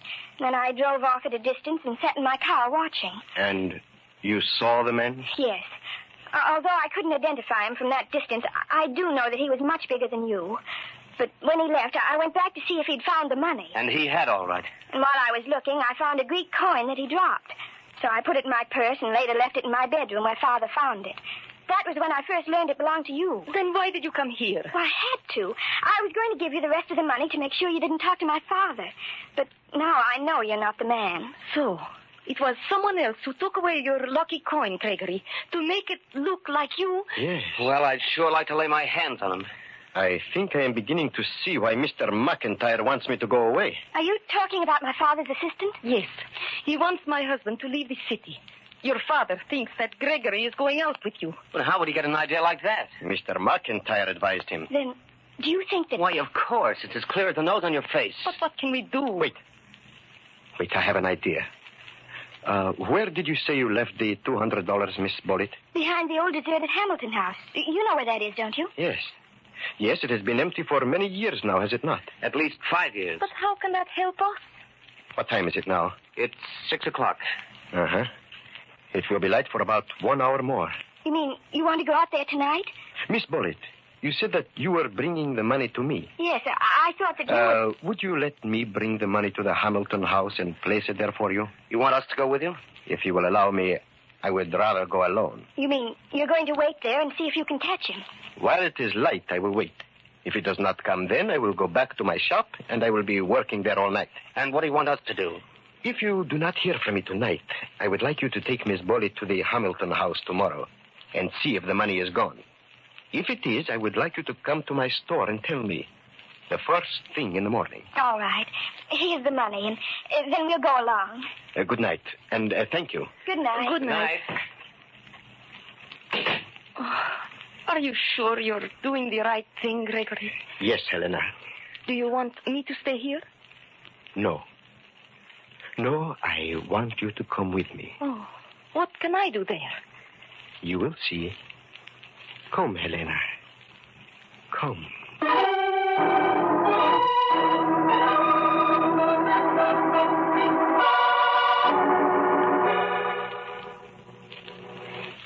It is darkening quickly, Gregory. Yes, I must work quickly. Here. Here is the place where Miss Bullitt must have put the money last time. Now, we put this in the same place. Yes, so. And now, you stay here, Helena. Here? Are we going to wait for him to come? No. But where are you going, Gregory? There is something I must find. What is it? It must be here.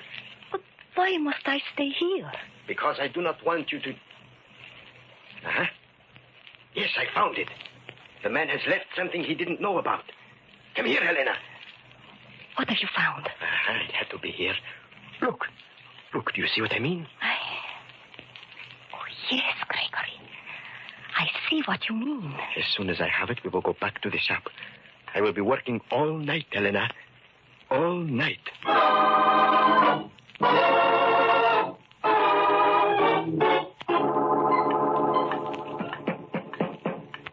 It's 8:30 in the morning, Gregory. Yes. At this time every morning, the shop is already open. Huh? Oh, yes. Yes, Helena, you better unlock the door. Unlock it? But if Mr. McIntyre comes here and finds you, what then? I think now we are ready for Mr. McIntyre, Helena. I hope so. Who is that? Oh, it's Miss Bullitt and the young man. Good. Let them in.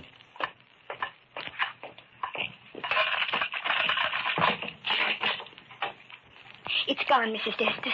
We looked all over. It was gone. My husband has been working all night. Well, this is a fine time to be fixing shoes, Destus. I am just finishing. But what are we going to do now?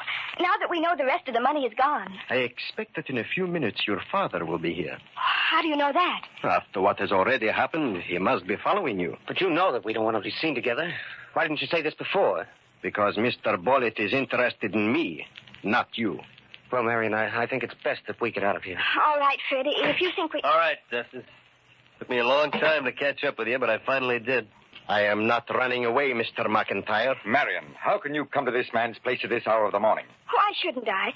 Mr. Destus is trying to help me track down a criminal who's been blackmailing me. Blackmailing you? Yes, and trying to incriminate Mr. Destus at the same time by leaving his possessions where I could find them. You talking about that Greek coin? You mean he didn't give it to you? No, he didn't. I found it. Wait a minute. You mean somebody's been blackmailing you and trying to throw the blame on Destus? Yes, Mr. Bullitt. And now I think I am able to find out who the man is. How can a shoemaker suddenly become a detective? I know very little besides making shoes, Mr. McIntyre. I make them to live.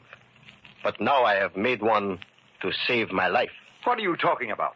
I went to the place where your daughter left the blackmail money. There I found something that the man did not know about. 2 footprints. One hers, one somebody else. I have made shoes in many different ways. But until today, never from a footprint. You mean the shoe you've been working on all night is measured from that footprint? Measured so carefully, Miss Bullitt, that it could not be worn by anybody else. You see, the print had a special high arch, and the pressure was greatest on the left side of the heel. Because of this, the toes on the right side were longer than average. Well, suppose you're right. Who are you going to try the shoe on? I would like to start with the men here. If it is all right, I would like to see if it fits Mr. McIntyre. That's the screwiest thing I ever heard of. Take your shoe off, McIntyre. Go ahead, Destus. Thank you. Let me have the shoe, Helena. Oh, here. And the shoehorn? No, that will not be needed. Press, Mr. McIntyre. I'm pressing. It just won't go, that's all. Uh-huh. Will you remove your shoe, Mr. Potter? Do you mean that Fred... Oh, why, that's preposterous. Let him have his fun, Marion. There. Press, Mr. Potter. I am pressing, but it doesn't go. Of course, it's silly to suspect that... One moment. Mr. Potter, will you uncurl your toes? So. And now, the shoe fits.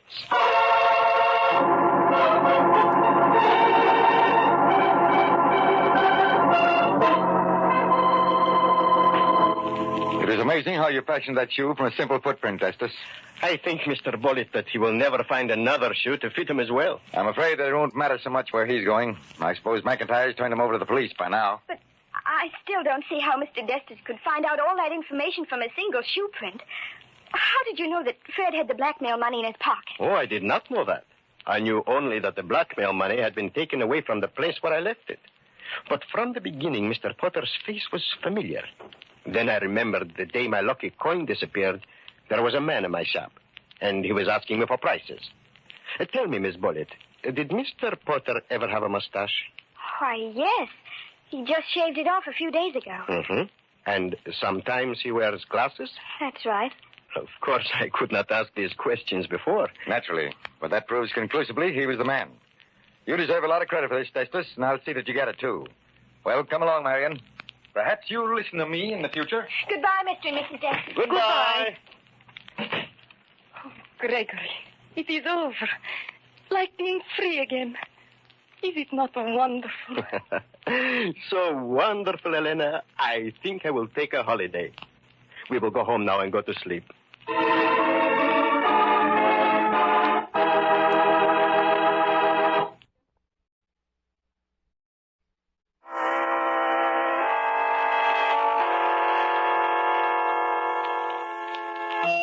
From shadows and stillness, mystery weaves a spell of strangest fascination, charging the mind with doubts and fears.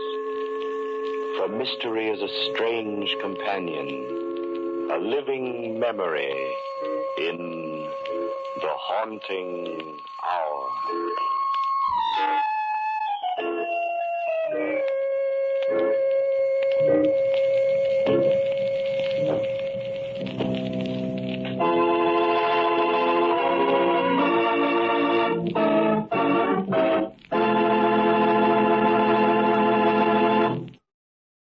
The next episode of The Haunting Hour is called The Breakdown.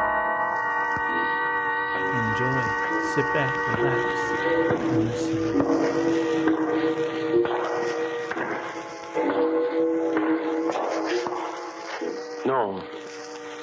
No, stay where you are. Do not break the stillness of this moment, for this is a time of mystery.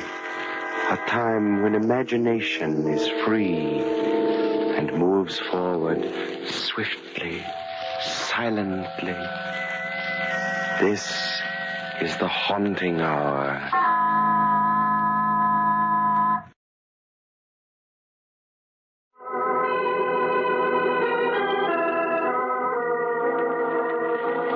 Remember remember Hugo Carteret? Why, of course you do. The brilliant criminologist and charming gentleman who had such a wonderful flair for solving crimes, which carried a hint of the macabre and savored of the supernatural. He died back in the 20s, and they say that everybody from the 400 of Park Avenue to the 400,000 of the Bowery and Hell's Kitchen came to his funeral. Anyway, Hugo Carteret left his memoirs, and the very first chapter deals with an infamous crime, which in June of the year 1922 threw all of New York City into an uproar of horror. Such was the case of the Lonesome Corpse.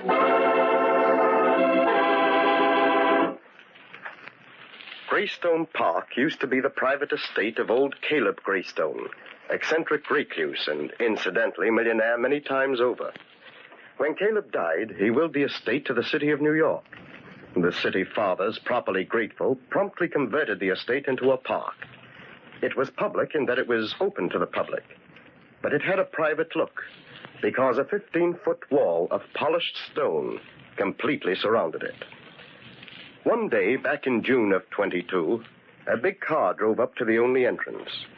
In the back seat of the limousine was William Marsden, wealthy lawyer and executor of the Greystone estate, and he had come to inspect the ground.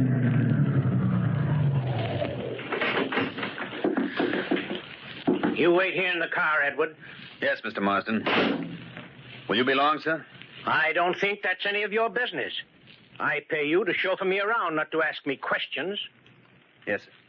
I was only bringing up the fact that it's getting dark, and you said you had to be at the plaza by 9. I'm perfectly able to take care of my own business, Edward. I'll mind mine, and you mind yours. You wait here in the car till I'm through in the park. Understand? Yes, Mr. Marsden.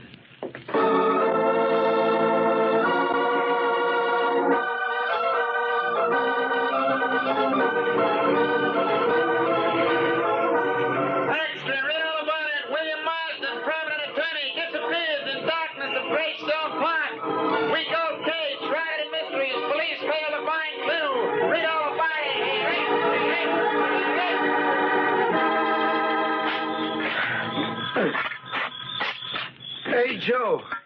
Yeah? How do you suppose that big shot lawyer Marston disappeared? Think his chauffeur had something to do with it? I don't know, Tom. I don't get it.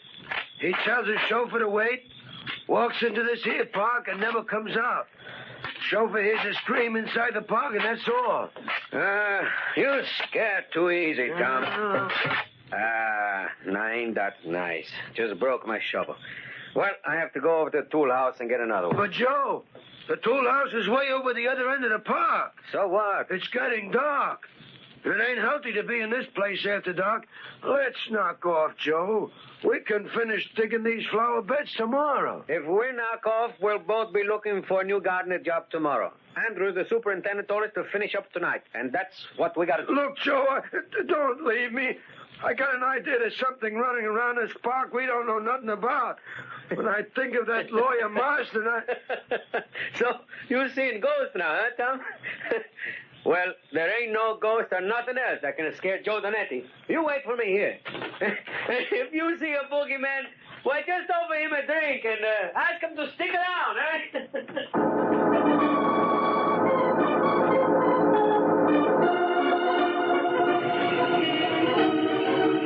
Extra, Greystone Park claims second victim.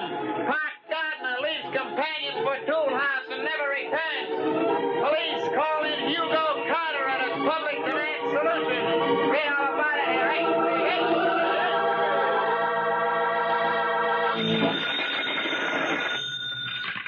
Police headquarters, Sergeant Hogan speaking.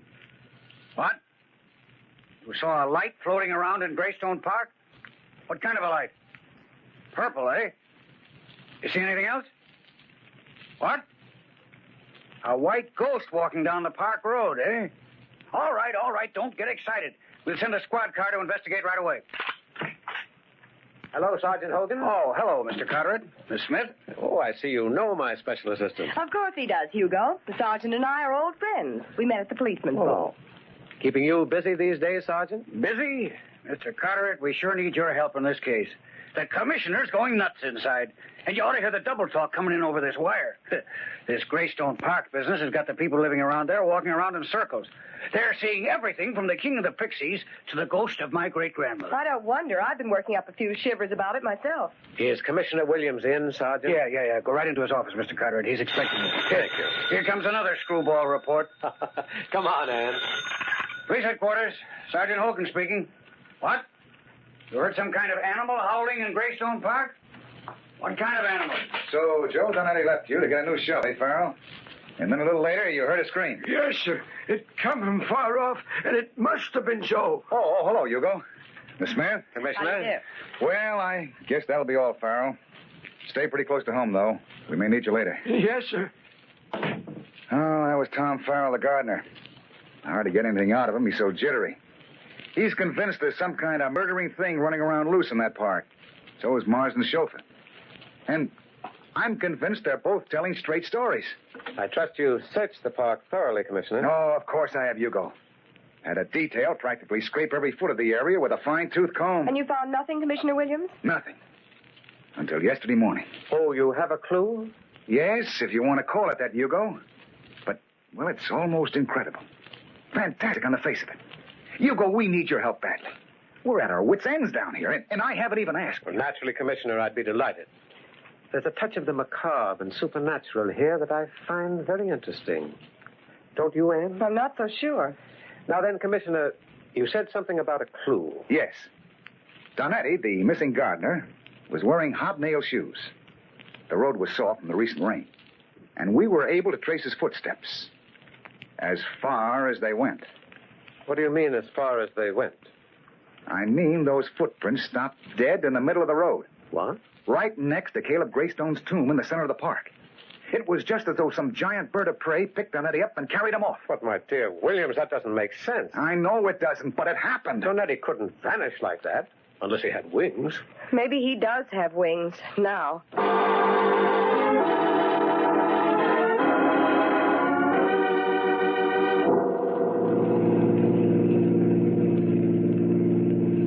You know, Anne, I can't get those footprints out of my mind. They interest me. They scare me. In fact, I think I'll stop in at Greystone Park and have a look at them. You mean now? Yes. Oh, but Hugo, it's midnight, and there's something dangerous roaming around in that park. Something deadly.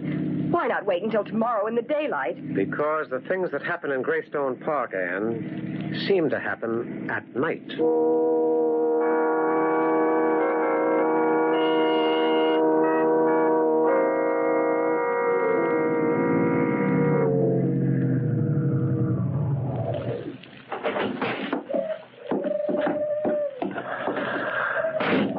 Well, here we are. Yes. Peaceful, serene Greystone Park. The place that people just hate to leave. You should have let me drop you at your apartment, Anne. This is no place for a girl. Oh, no, Mr. Carteret. I'm going right with you. Well, here's the gate. It's the only entrance or exit. Let's try it. There. Neatly locked with a heavy iron chain and padlock. The police want to keep people out, and I think it's a wonderful idea. Either that or they want to keep something in. The thing in this park couldn't be stopped by chains or padlocks. Well, they're not going to stop us either.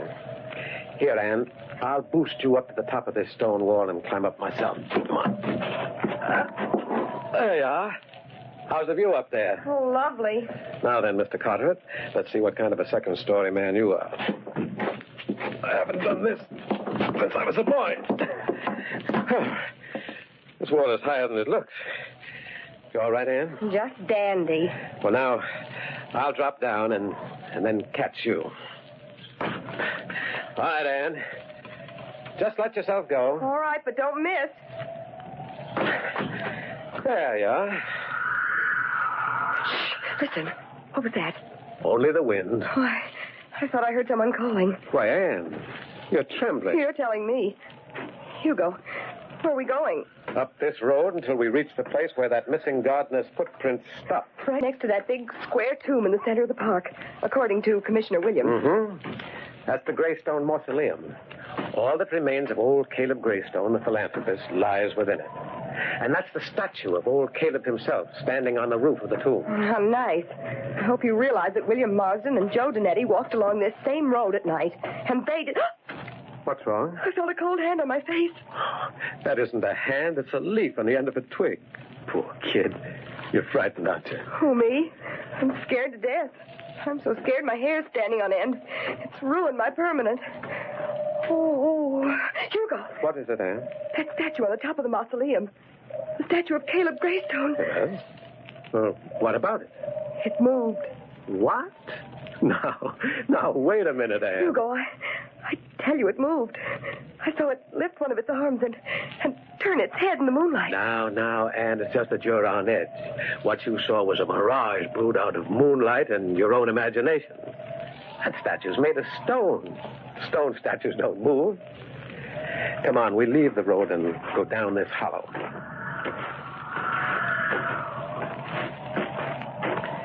Well, here we are. Here's the tomb. And here's Donetti's footprints, just as the commissioner said. They're pretty faint, but... Wait a minute. What is it, Hugo? Look up at that statue of Caleb Greystone. Up there on the mausoleum roof. What about it? Well, when we saw it on the other side of the hollow, it faced toward the road, didn't it? Why, yes. Now it's facing away from the road. And it did move, Hugo. It did move. More than that, Anne.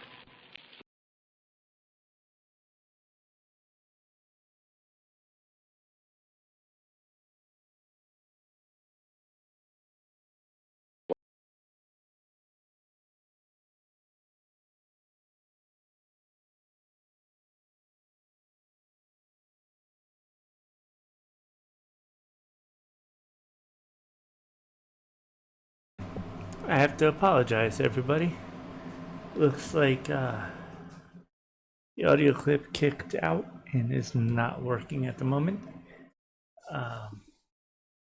Neither is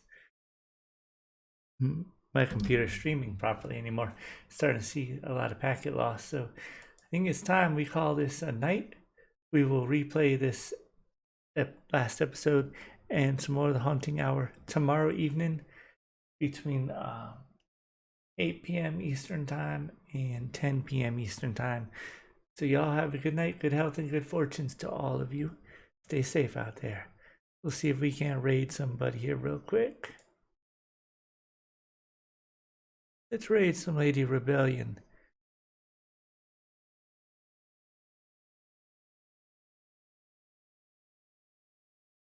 That starts in 7, 6, 5, 4, 3, 2, 1.